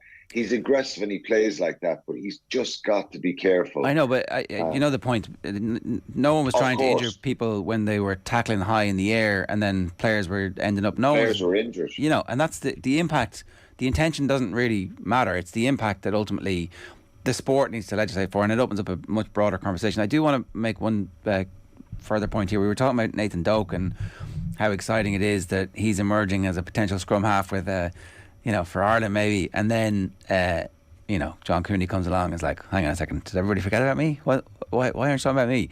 At the weekend he was sensational. Ulster's attack, maybe not their defence, but their attack is sensational at the moment. They're stunning to watch, and Cooney's playing the rugby of his life, it seems. Yeah, absolutely brilliant. I think it was an incredible performance, and it was one that that was a strong Scarlet side. Vi Fafita is playing, Sam Lucy, loads of power, 2 big second rows there, loads of internationals, and I thought that was a real tester for them. And you talk about Munster, Ger, a minute ago, Nathan. It's the mental side, the body language, the energy, the aggression that Munster are really lacking, and Ulster seem to have that little bit of spark at the moment. They seem to have that little drive, that energy. Their conditioning looks brilliant. On paper, kind of when I was looking at the forward packs beforehand, I'm saying this is the one that's going to really test them now. We're going to see where they're at. But their energy levels and enthusiasm to get into the breakdown and be really aggressive, make a lot of hard yards with their carries. I thought they were brilliant. It was superb to score 7 tries. And John Cooney, he did send out a reminder there to everybody. And, I said it last week, Dan McFarlane is really lucky to have 2 brilliant scrum halves like that who can offer so much. Cooney is has that little bit more of a spark of being able to bounce around the place, and he runs brilliant inside lines. He's incredibly quick, he makes lots of line breaks, and he just seems to be on people's shoulders when they make breaks. And, a bit more like Gibson Park than any of the rest of the ones we have. So look, plenty for you to get your teeth stuck into in the Red 78 this week. Alan, good stuff. Thanks a million. We'll leave it there. Cheers. Cheers, thanks lads. It's Alan Quinlan. The full Munster Wake will take place on the Red 78 this week with Alan and Niamh Briggs. It is 12 minutes past 9. Here's what's coming up on OTB Sports Radio for you across the day. OTB Gold is our interview with Paul McGrath. Splunk is at 3. The Classic is The Brawl. It's our documentary series. That's an Owen Sheehan special. And OTB Gold is Jack McCaffrey at 6 o'clock this evening. You can follow OTB across all our social channels and subscribe to the OTB Podcast Network for the best in the latest sports content. OTB AM is brought to you live each morning by Gillette Labs for an effortless finish to your day. It's Mike Carlson talking NFL next. OTB AM on OTB Sports Radio, Ireland's first and only sports radio station. The only thing you care about. That's right, the Football Pod is back. If GAA is the only thing you care about, make sure you don't miss the return of Paddy Andrews and James O'Donoghue. You just knew it was coming down the tracks. Subscribe to the Football Pod wherever you get your podcasts. If your business relies on a van, that wouldn't sound good. But this does. Get up to 75% off van insurance. Now available in FBD branches nationwide. FBD Insurance. Support. It's what we do. 75% no claims discount based on 5 years claims free. Available on new van policies used for farm or business purposes. Terms and conditions apply. Underwritten by FBD Insurance plc. FBD Insurance Group Limited, trading as FBD Insurance, is regulated by the Central Bank of Ireland. OTB AM. With Gillette. Get into your flow with the new Gillette Labs Razor with exfoliating bar. 14 minutes past 9 this morning. If you want to get in touch, we'd love to hear from you. 0879 180 180 is the WhatsApp number. Munster living off their name now. Good times well over, says Mark Cathal. I'm not sure about that. Give Kenny the next campaign at the very least, says Patrick O'Brien. Remember the press were slating Farrell after his first Six Nations. Also, Roundtree needs 2 full seasons to iron out the Van Graan malaise. You weren't going to flick a switch and fix all of the Van Graan era problems. You weren't. What if Rowntree was part of the Van Graan malaise? I don't think he was, you know. I don't think Andy Farrell was part of the end of the Joe Schmidt malaise either, you know. Look, Munster said they went around the world and they found the guy there, and I like they've added a completely different backroom team.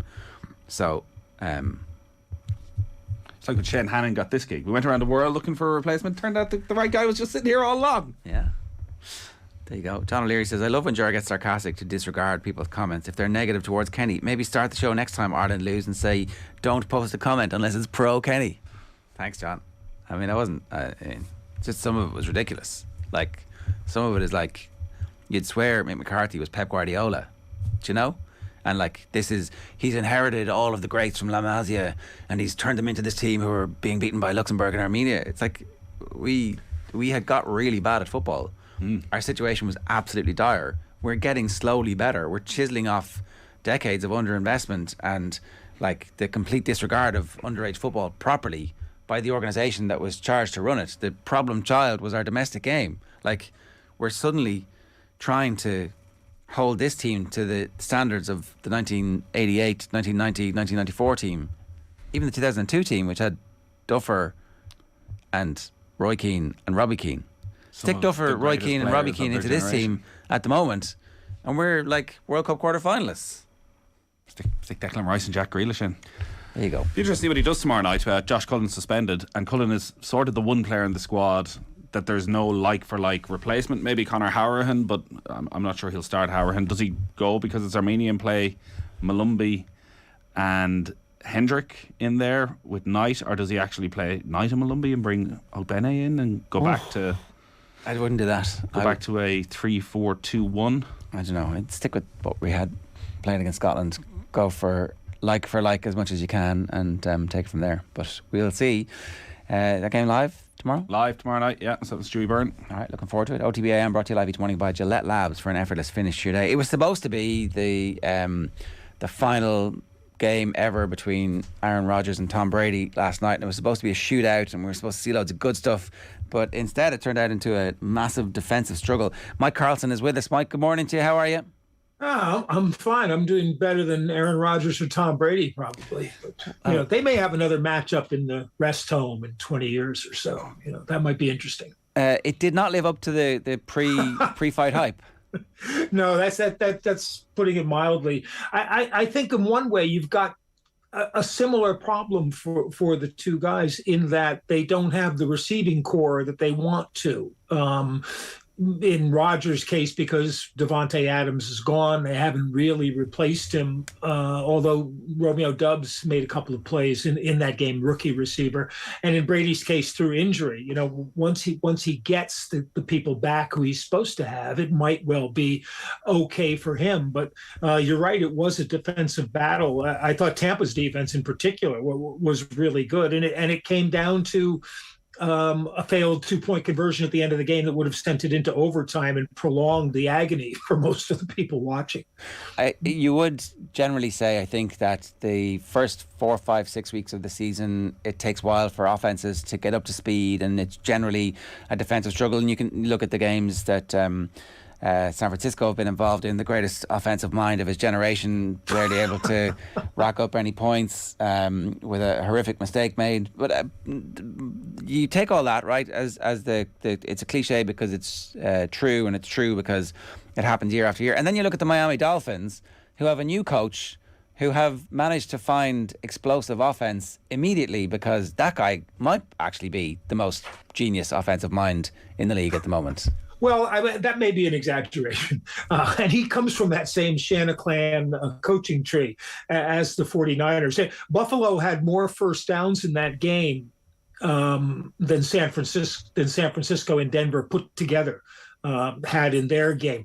Miami was completely dominated for most of that game. They played very well defensively in a sense. But what killed Buffalo more than anything was the fact that they couldn't finish. They had over 40 minutes of possession in a 60-minute game. It's very rare for a team to have that much possession and lose. They had 31 first downs to Miami's 15. They ran 90 plays. They were dead at the end of the game. Guys were limping off with cramps. It was in the 90s in Miami, very, very humid. They had 497 yards of offense to Miami's 212. And what happened was the same thing that's happened in Miami's other wins. They make a few big plays when it counts, at the end of the game, especially at home when the other team is tired. We saw the same thing with New England and in the Ravens game. And that's a formula for winning if your defense can keep it close. And the real difference in the game, when I was picking games on Wednesday, which is always kind of too early to pick games in the NFL week, I said Miami's strength is that deep ball. They have the game-breaking presence of Tyreek Hill and Jalen Waddle, who can each make huge plays out of nothing. But Buffalo is a team that's constructed not to allow those kind of plays. Now, that was before Micah Hyde was lost for the season. Jordan Poyer was lost in the game. They had a makeshift secondary, and eventually Miami was able to take care of it. Whether this is Mike McDaniel's master plan, I'm not so sure, but it certainly was what they were looking for to make Tua Tagovailoa more effective as a quarterback by getting these deep threats by Waddle by draft and Tyreek Hill by a big trade, getting them in for them. So in that sense, the plan is working, and Miami's been successful so far. I'm not sure how long they're going to be able to maintain that success when other teams are able to take Tyreek, say, out of the game the way New England did. And when I say take him out of the game, he had 9 catches for about 95 yards, I think, in that game. But as long as he's not beating you deep, you can keep the game manageable.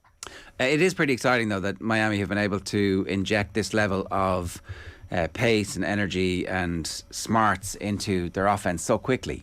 Yes. And, you watched McDaniel on the sidelines. He looks like a graduate assistant in a college program, but he obviously is a smart guy. He's a Yale graduate. I grew up in that area. I've listened to obnoxious Yaleys all my life.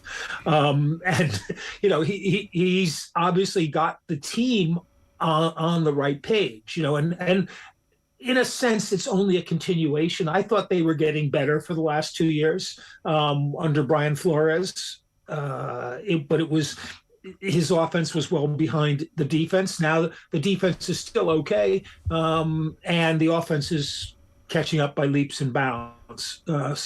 It's changed the tenor of that division completely. And with New England losing to Baltimore and the Jets reverting back to form, I don't think you can think that this is anything but a 2-team race right now. Yeah, and these two teams are more than likely going to meet, hopefully, potentially twice more this season. Yeah, hopefully in the snow at Buffalo. So it'll be totally different, of course.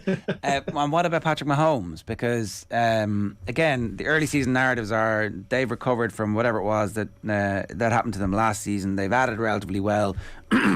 Andy Reid always creates, and they're going to go on this cascading run, blitzing teams. But lo and behold, the Colts, who are not great, or certainly had started the season abysmally, managed to pull off a win yesterday.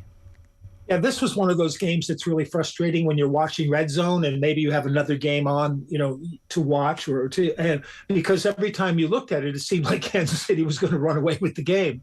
And Indianapolis didn't. The Colts defense was playing much more like the Matt Eberflus defenses of the last couple of years. They'd had some problems, I think, the first couple of weeks getting that. And Stephon Gilmore who was their big money acquisition and has been mostly hurt for since he became a free agent out of New England, had a couple of really big plays in this game. I think defensive players making big plays was sort of the story of the weekend. I wanted to mention Holland for Miami, who I thought just had a brilliant game, but. Matt Ryan looked, just completely unable to move the ball against that pressure you mentioned from the Chiefs. They were one of a number of teams that sort of sold out to blitzing as a defensive strategy this weekend. And they just hung in, and then he made a play at the end of the game.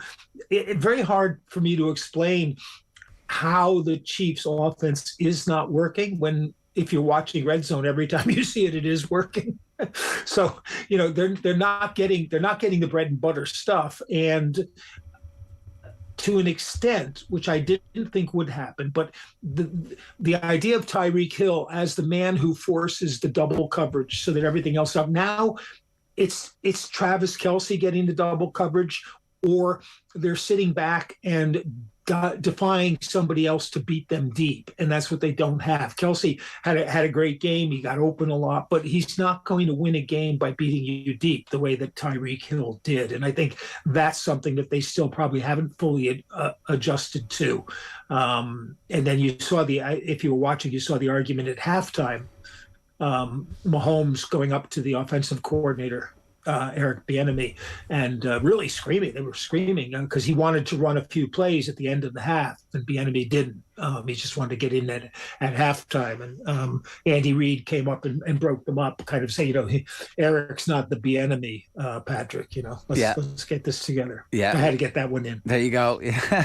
We'll see how well or otherwise. Maybe when they're doing America's Game at the end of the season, the three of them will be sitting down going, "Yeah, that was the moment where we decided we needed to get together and turn the keys over entirely to this guy," and lo and behold, something gets unlocked. Because it feels like we're very much in a state of flux at the moment, where stuff that we thought we knew before the season isn't entirely true, and stuff that we thought was not going to be true is true. Like I'm looking at the Jags. Suddenly, that was great. I mean, what an upset that is. And I know the Chargers are beaten up, and Herbert isn't 100% and all, but they played a really strong game on both sides. And I think the first thing you obviously say is it's the effect of coaching, as opposed having Doug Peterson there as opposed to Urban Meyer, who was kind of coaching as a part-time job. It seemed with Jacksonville. James Robinson was fantastic, and last season Urban Meyer didn't want to play James Robinson because he didn't kind of fit his idea. But obviously Trevor Lawrence has been coached up. He looks very comfortable. He looked like the kind of guy we expected him to be coming out of college. And their defense is really so much better. And I think that when you look at their defense, when you look at that Carolina's defense, you said, I think early, the defenses are kind of ahead of offenses at this point, to an extent that we didn't think they would be after 3 weeks. But it really is showing in games where you're getting double low scoring contests from teams who are expected to score lots of points. And I think it might say something to the weird preseason that the teams have not adjusted to the new style of preseason, which has far less contact practice and one less exhibition game out of and some teams kept their starters out of those exhibitions completely. I don't think in a lot of cases that we're fully ready to go, and we're seeing, I think, more injuries in the first few weeks than we would normally get, although I can't swear to that. They're not battle hardened. One last one. We need to talk about Jimmy Garoppolo. I hadn't heard of Dan Orlovsky. That was kind of a time when I wasn't paying that much attention. Yeah, the former UConn quarterback. Orlovsky was famous. Actually, this is two things. Now I'm going to have to just add one. We had the butt punt, a successor to the butt fumble, where Miami's punter kicked the ball into his blocker's rear end, and it went out of bounds for a safety. Like right up it. It was right up it. I mean, it was phenomenal. I don't know. You have to look this up if anybody hasn't seen this yet.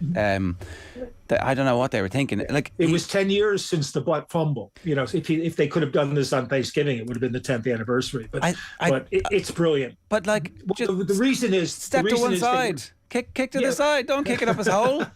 Yeah, he didn't think about that. But the reason, they were in the end zone. So normally a punter's 15 yards back from the line of scrimmage. This time he's only 11, so everything was being rushed, and it had a big effect on the game as well. They might have been better off letting them kick the ball, or getting the kick off. But anyway. Jan Orlovsky was a quarterback for the Lions out of UConn, in fact. And in one game, he was being chased across the end zone, and he ran out the back of the end zone on a kind of parallel to the line without realizing it. And when you step out of the back of the end zone with the ball, it's an automatic safety. So the play ends. Jimmy Garoppolo in the game against Denver did sort of the same thing, except he was dropping straight back. He just dropped back a step too far out of the end zone, which turned out to be a good thing because he threw a pick six. And the fact that he had stepped out of the end zone negated the interception and touchdown for Denver. So by actually making what you would consider a dumb play, he saved the team 5 points. Right. That's it's good when the best thing you've done is concede 2 points as opposed to when that's the highlight of your day. Things are going great for you. All right, Mike, we'll leave it there. Good stuff. Thanks a million. Okay, thanks, Ger. Cheers. Some nights are spent watching a lot of golf for me, so I rely on the viral moments for my NFL film. I thought the Ken Dorsey, the Bulls offensive coordinator's reaction to them losing was the highlight of the weekend. I missed that. Did you not see this? I'll show you here. Say he loses the rag. The Bills. Yeah. Sorry, yeah. Oh my God. It's the camera in the coaching booth. And then he knows he's on camera at some point and realises it. Is it him or does somebody else put the hand over the camera realising that this guy is embarrassing and humiliating himself? Completely losing it, yeah. But they were the ones who were the benefits of the butt punt. Yeah. It was insane. It seems that happened before it's a hard thing to say, butt punt. No, that's the end of the game. Is it? Yeah, because I was watching that live. Yeah, sorry. Okay. That was the end of the game. I didn't know his name. So that's they were, they're everybody's telling them they're the greatest team that's ever been. That only last year it was a coin flip in overtime that prevented them from getting to the Super Bowl, and they would have rolled in the Super Bowl, which not even the Chiefs ended up doing. So it'll be interesting to see how quickly they recover. Butt punt. Yeah. 9:31 this morning. OTB AM brought to you live each morning by Gillette Labs for an effortless finish to your day. Any other of those comments that we want to get to? Well said, Ger. Bar France 09 and 16 Euros, Ireland have been woeful for 16 years, especially under McCarthy. If Kenny had a decent striker, he'd have won 7 or 8 more games at least. This is true. The amount of chances that we keep missing. Look, there's definitely keep thinking the possibility that Stephen Kenny's sitting in a studio like this in 5 years' time saying what might have been if only this guy had done this thing at this time. But Ireland don't have a striker scoring a lot of goals at club levels, so that isn't going to change. It feels like anytime soon. Some teams have more depth. England didn't even include Trent Alexander-Arnold in their squad for tonight's game. He's not making it to the World Cup, I bet you. He's not going. That's good news for Liverpool. Not good for him, but it's good news for Liverpool. Is there a fan to team connection? Yes. Do we play football? Yes. With young players? Yes. Do we win? No. All points to the manager change in 2 years. Season ticket holder since 2000. Results matter, says David Bosang. Well, if we don't qualify for the Euros, he'll have had a chance. That's the thing. Let's wait and see what the draw is. The draw could be a pig. But even if the draw's a pig, would that be better for us playing teams who we expect to have more of the ball and then, we can play our counter-attacking style? Ugh. You might get one result against them. They'll all be big games. We'll enjoy them. We'll have a good time. We'll feel alive. All these guys coming to town. Maybe that young Spanish side, you'd like to see them in Dublin, wouldn't you? Yeah, definitely. I wouldn't mind seeing Turkey. Yeah. Let's all go to Istanbul. It's the dream, isn't it? Well, we don't really want to play Hungary. They play Izmir generally. They play us, and they never really play us in Istanbul, do they? Apart from that time that they battered Tony Cascarino. That was Istanbul, wasn't it? Yeah, I think so. Put them off. OTB AM back tomorrow morning. Shane Hannon in the studio. The returning Waterford manager Davy Fitzgerald will be live on the line. We'll be joined by the 42's Gavin Cooney to preview the Armenia game. BBC Rugby correspondent Chris Jones will be on hand to explain what's happening to Worcester and Wasps and much more besides. Right now we're going to leave you with a snippet from the Sunday paper review. Enjoy. See you tomorrow. Now then, you're very welcome back. So we're reviewing the Sunday papers in the company of Jerry Thornley of the Irish Times and Vincent Hogan of the Irish Independent. We were just chatting there about Mark Lawrenson, who wasn't thrilled with the reasons he thinks the BBC let him go for being 65 and white, and we were chatting about TV panels generally. And Neil Francis in the Sunday Times, just by coincidence, is talking about punditry. So the byline is, our punditry is dire, and they're in another league over the pond. Over the pond, he means US sports in particular. He talks about the brilliant Tony Romo. So he is saying of colour commentators, be that on the panel or calling a game, rule number 1, have an opinion. Rule number 2, be able to articulate that opinion. You should also act as though you want to be there. He says there's been a slow, inexorable decline in television rugby commentary discussion over the last few years. Incremental and barely perceptible, but most assuredly going downhill. Last year I started reviewing matches with the sound off. If punters do the same, the game is gone. And he says Eddie Butler's premature passing could be the signal to open the gates as producers settle for middle of the road, and he puts in quotation marks, talent. He says the low point in recent history was the Lions tour of South Africa in 2021. He said maybe the quality of rugby brought everything down, but that series put people off watching big time rugby. The coverage went down the tubes along with the rugby. He mentioned Argentina-Australia recently, 20 minutes of the worst match commentary ever, and he cites something like The Breakdown with John Kirwan and Jeff Wilson as a rare example of something which is good. If I was on board in CVC and I saw the dull meat and two-veg commentary in some of the competitions I put large amounts of money into, I'd be in a bigger hurry to ramp up the entertainment levels off the pitch. The Yanks have it right because they spend the money. And he said, certainly misses Ronan off the coverage. He says, if you offer me the chance to watch 3 O'Garas argue, it's quite the image. He said you wouldn't even bother watching the rugby instead of that.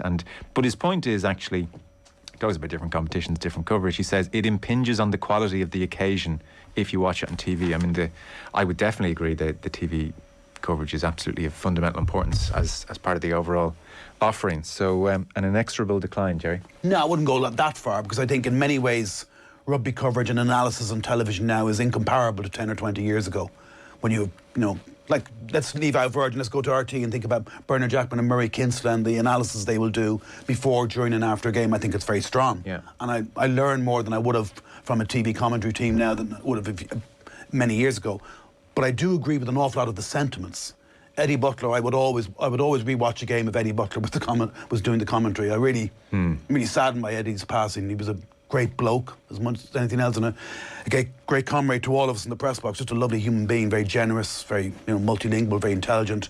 And his no doubt his commentaries were different because he wasn't particularly programmed. He wasn't particularly well coached. He just came into it and just did it in his own lyrical, idiosyncratic way, and in tandem with Brian Moore was compelling listening. I agree with Frano as well. I cannot abide Australian commentaries in the Rugby Championship.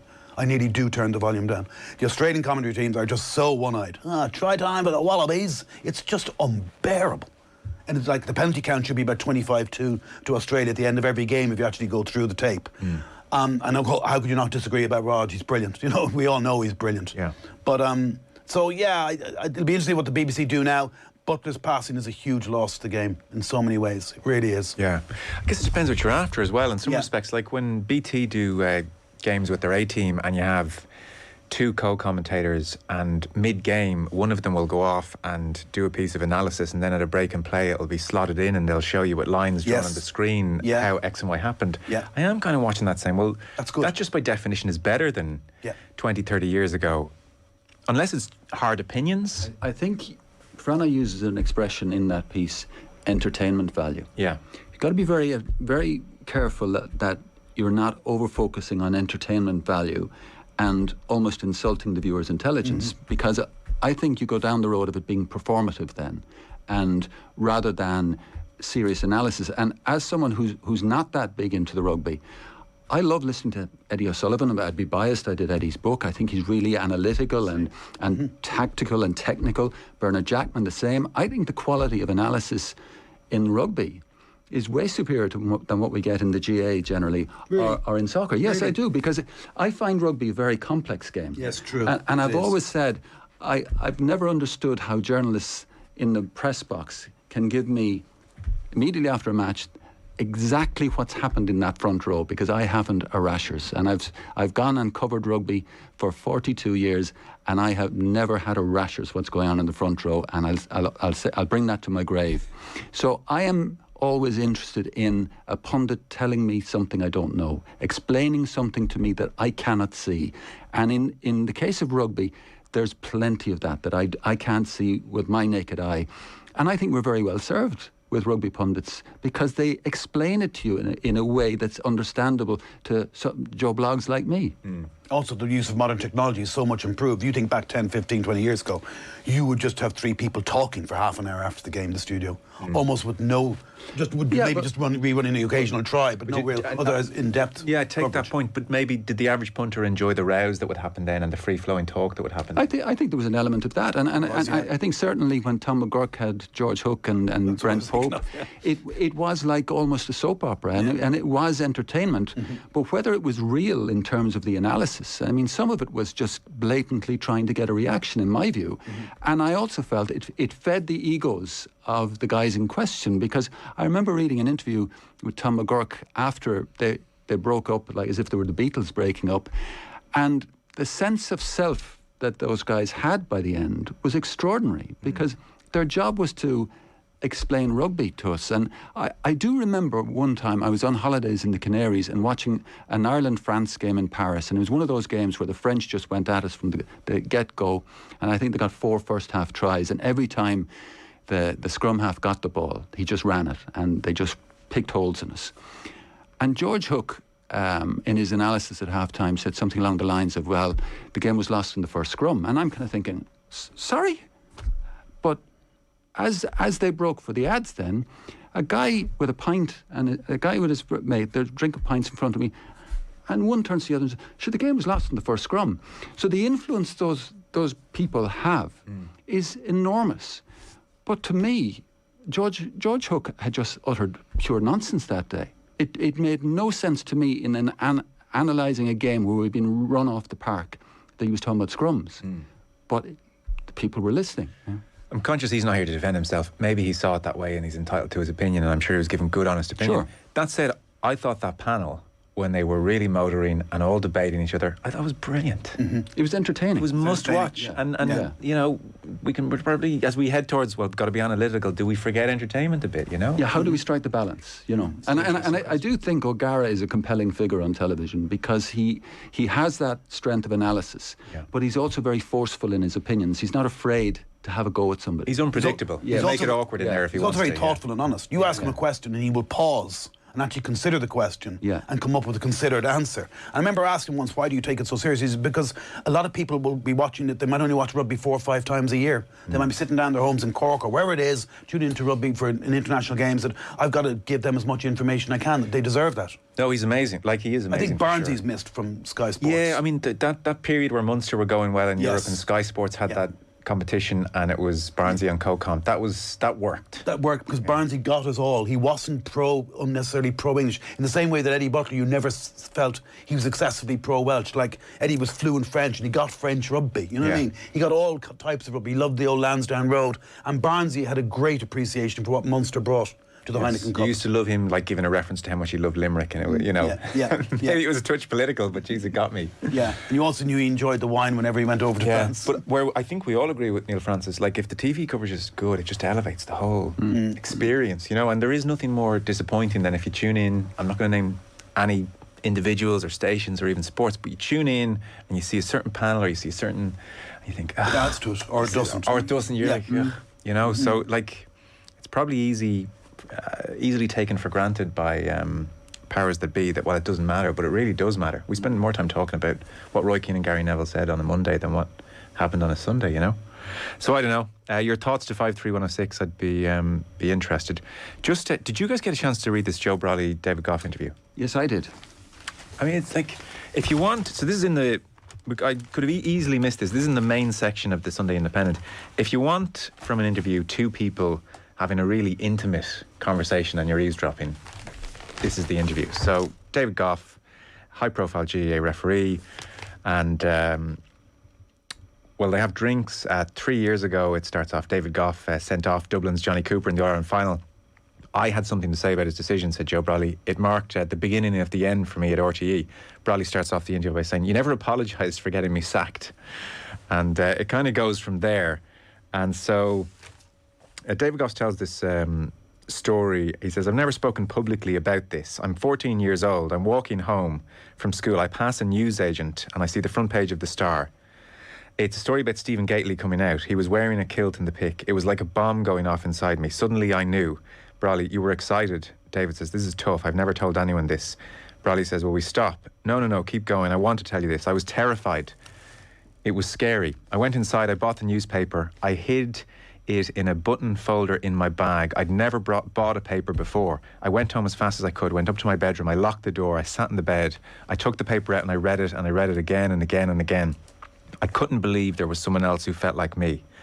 And Brolly says, "This was the moment you confronted the fact you were gay." David says, No. The fact that this superstar, known all over the world, had come out rocked me. And he talks about the difficulties he had. So he said, "So long as I never uttered the words, 'I'm gay,' then it wasn't real. I decided I would never breathe life to the fire that was inside me. And that way nobody would ever know." And he talks about how he went out with girls. "You did? I did. I mention a gay friend of mine who told me married men are constantly badgering him for sex." Actually, I'm conscious we're on the radio, so if you've got kids in the car, it's belated. If you've kids in the car, it's not overly graphic, but you might just turn off if you want for a minute. And then, listen, if there's kids of a certain age, then it's probably an interview they should hear. "Tell me about it," says Goff, in reply to that sense of married men who are badgering single gay men for sex. "Tell me about it," he says. So they talk about his love life, and it's very open. And his first girlfriend, did you kiss her? Yes. Sex? No. And then at university, it's girls but only kissing. David says, "God, no, by then I was having sex with girls." "No way, how many?" David says, "Plenty." "How does that work?" So again, this is what I mean about this is an intimate conversation. "How does that work?" David says, "Strictly mechanical. I was saying to myself, it's not so bad. I can do this. I can get away with it." That line is just so awful, isn't it? So sad.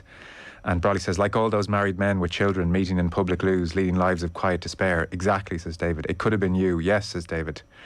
And he talks eventually about coming out the poem Blessings by John O'Donoghue, "For the Time of Necessary Decision," it's called, prompted tears. And he talks about reading that poem and how he felt so upset. It's about, living with a weight and deciding I can't live with it anymore. I have to come clean or make a decision. So he says of reading that poem, and then the context was, "I'd just broken up with a girlfriend at that time." Brolly says, "Jesus." David says, "I know. It was at the Leinster referee's banquet." And then Brolly says, "That's the worst thing I've ever heard. It's like a scene from Alan Partridge." It's a hell of a place to break up with someone. So he says, of telling his family, he drove back to his parents in Slane that night. He couldn't bring himself to tell them. On the Sunday at 6, he finally asked them and his brother Stephen to come to the kitchen. Like a great con man, he had hidden himself in plain sight for 24 years. The football, the women, the weekly mass, it would all come down to this moment. "All I could say," says David, "was, look, I have a partner, his name is Dave." "How did that feel?" asked Brolly. "An eruption of first relief and then dread. Afterwards, my mother told me she was afraid I was going to tell her I'd gotten my girlfriend pregnant." "How did they react?" "Neither of them spoke. My mother cried. My father was silent. I had said it. It filled the room between us and over us. It couldn't be unsaid. I left, I got in the car, I drove back to Dublin.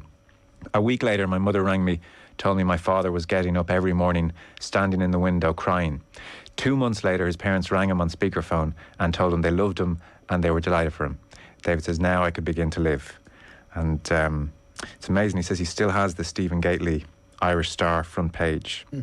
And he says, "I've kept nothing from my childhood. I've kept that." And, it's very sad. I think of him storing that newspaper carefully away as though it were an enchantment, and is what Brolly says. And Goff says, "It was a very lonely journey.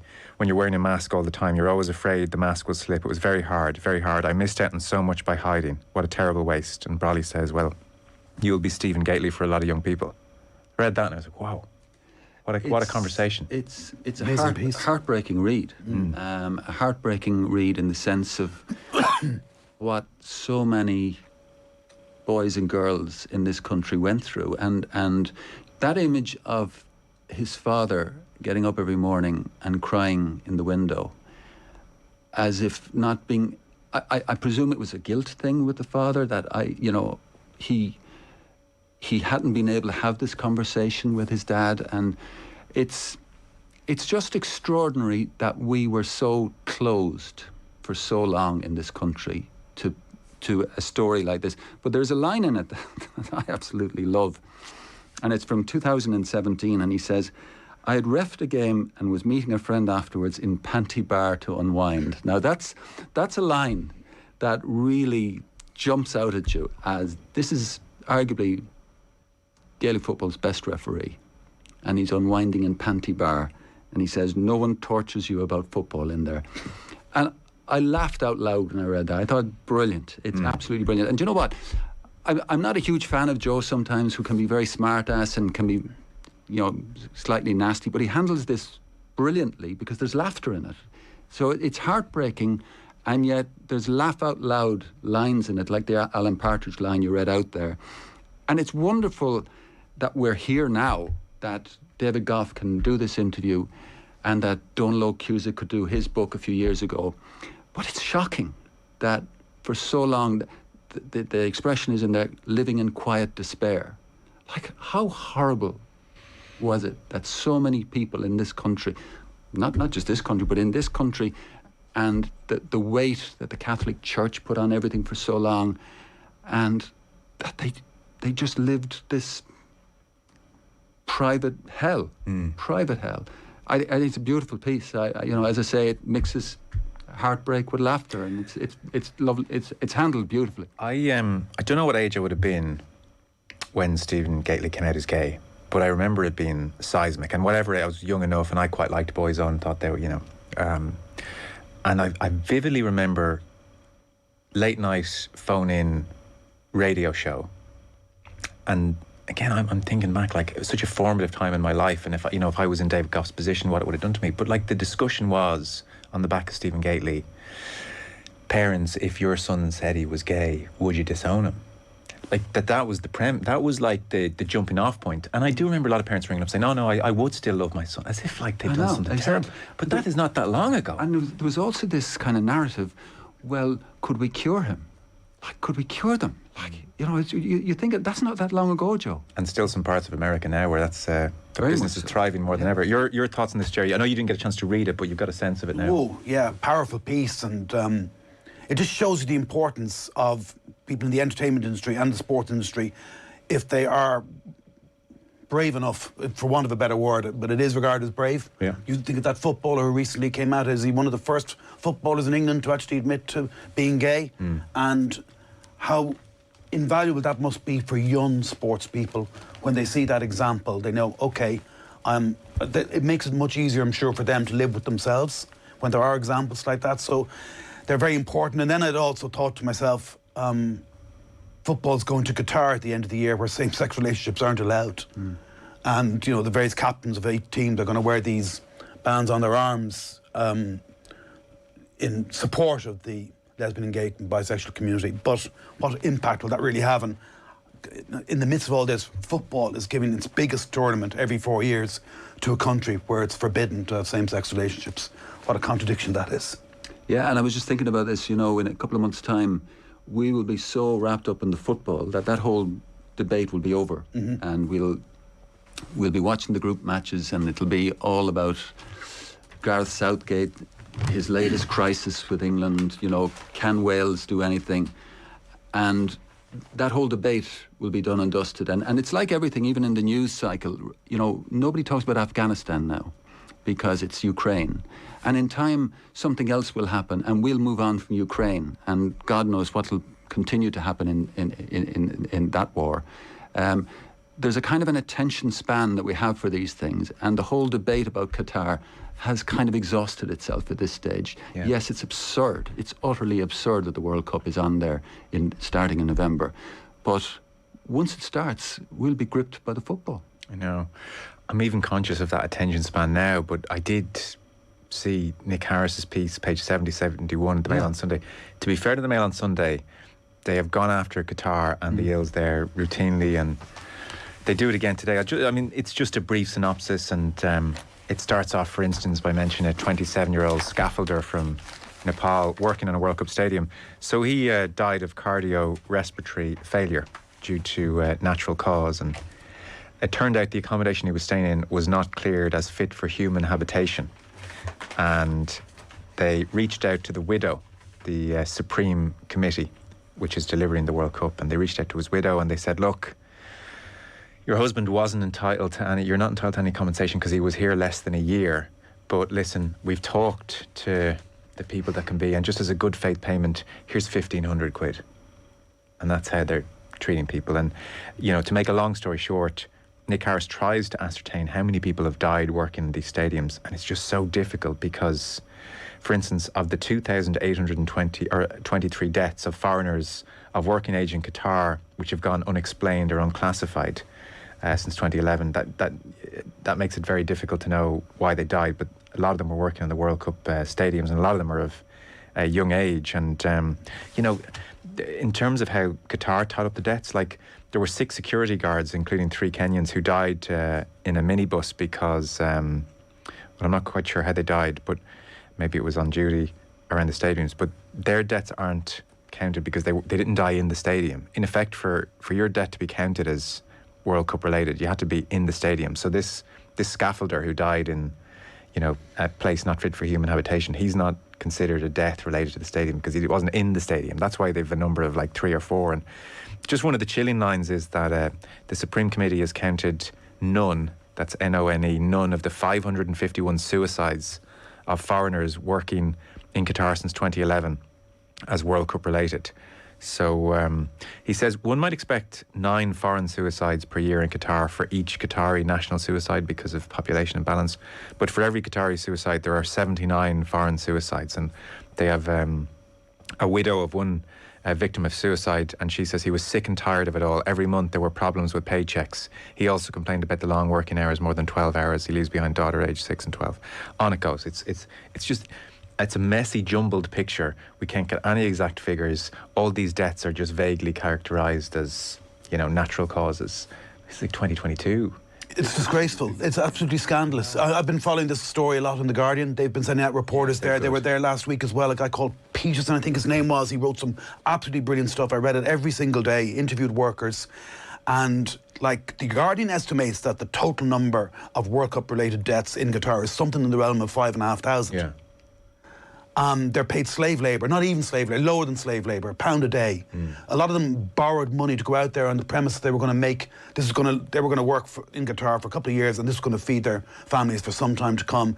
And they're now being sent home without having covered the costs of what they borrowed. The official figures seem to apply only to stadiums in terms of World Cup. As opposed to infrastructure. And infrastructure all over is part of this. But you look at the causes of death: respiratory failure, heart attack. You're talking about 31-year-olds, 32-year-olds. Yeah. Now, that's not normal. They're living in three in a bed, in shacks. There is an elephant in the room when you read stuff like that. That age profile, dialing respiratory failure and heart attacks. It's absolutely shocking. And yet, the wheels just keep turning. And their living conditions are beyond shocking. He interviewed some of them, and he went to one of the sites, this Guardian reporter, last week, and they're like 3 to a bed with maybe a tent in between them. All their belongings are just underneath the bed. One communal toilet. It's just, and then they're commuted to and from the stadiums. I kind of, you have to be realistic about life as well. So there are just cultural legacy issues in Qatar. Their attitudes to same-sex marriage, their attitudes to foreign workers, which I can kind of say, well, look, we evolve at different paces, and you know, homosexuality here was illegal not so long ago. So you kind of you take that as just that's life, and that is where Qatar is at the moment. But for FIFA to not pitch up and say, we have billions. If this is happening, it's happening right. We're building good habitation. We're insisting on certain working hours. But FIFA for about a decade have just said, I don't know, what can we do? But you look at the story, and I read that story in the Mail of why did Platini push for this? Because Platini voted for Qatar, and the Mail says Nicolas Sarkozy told him to vote for Qatar.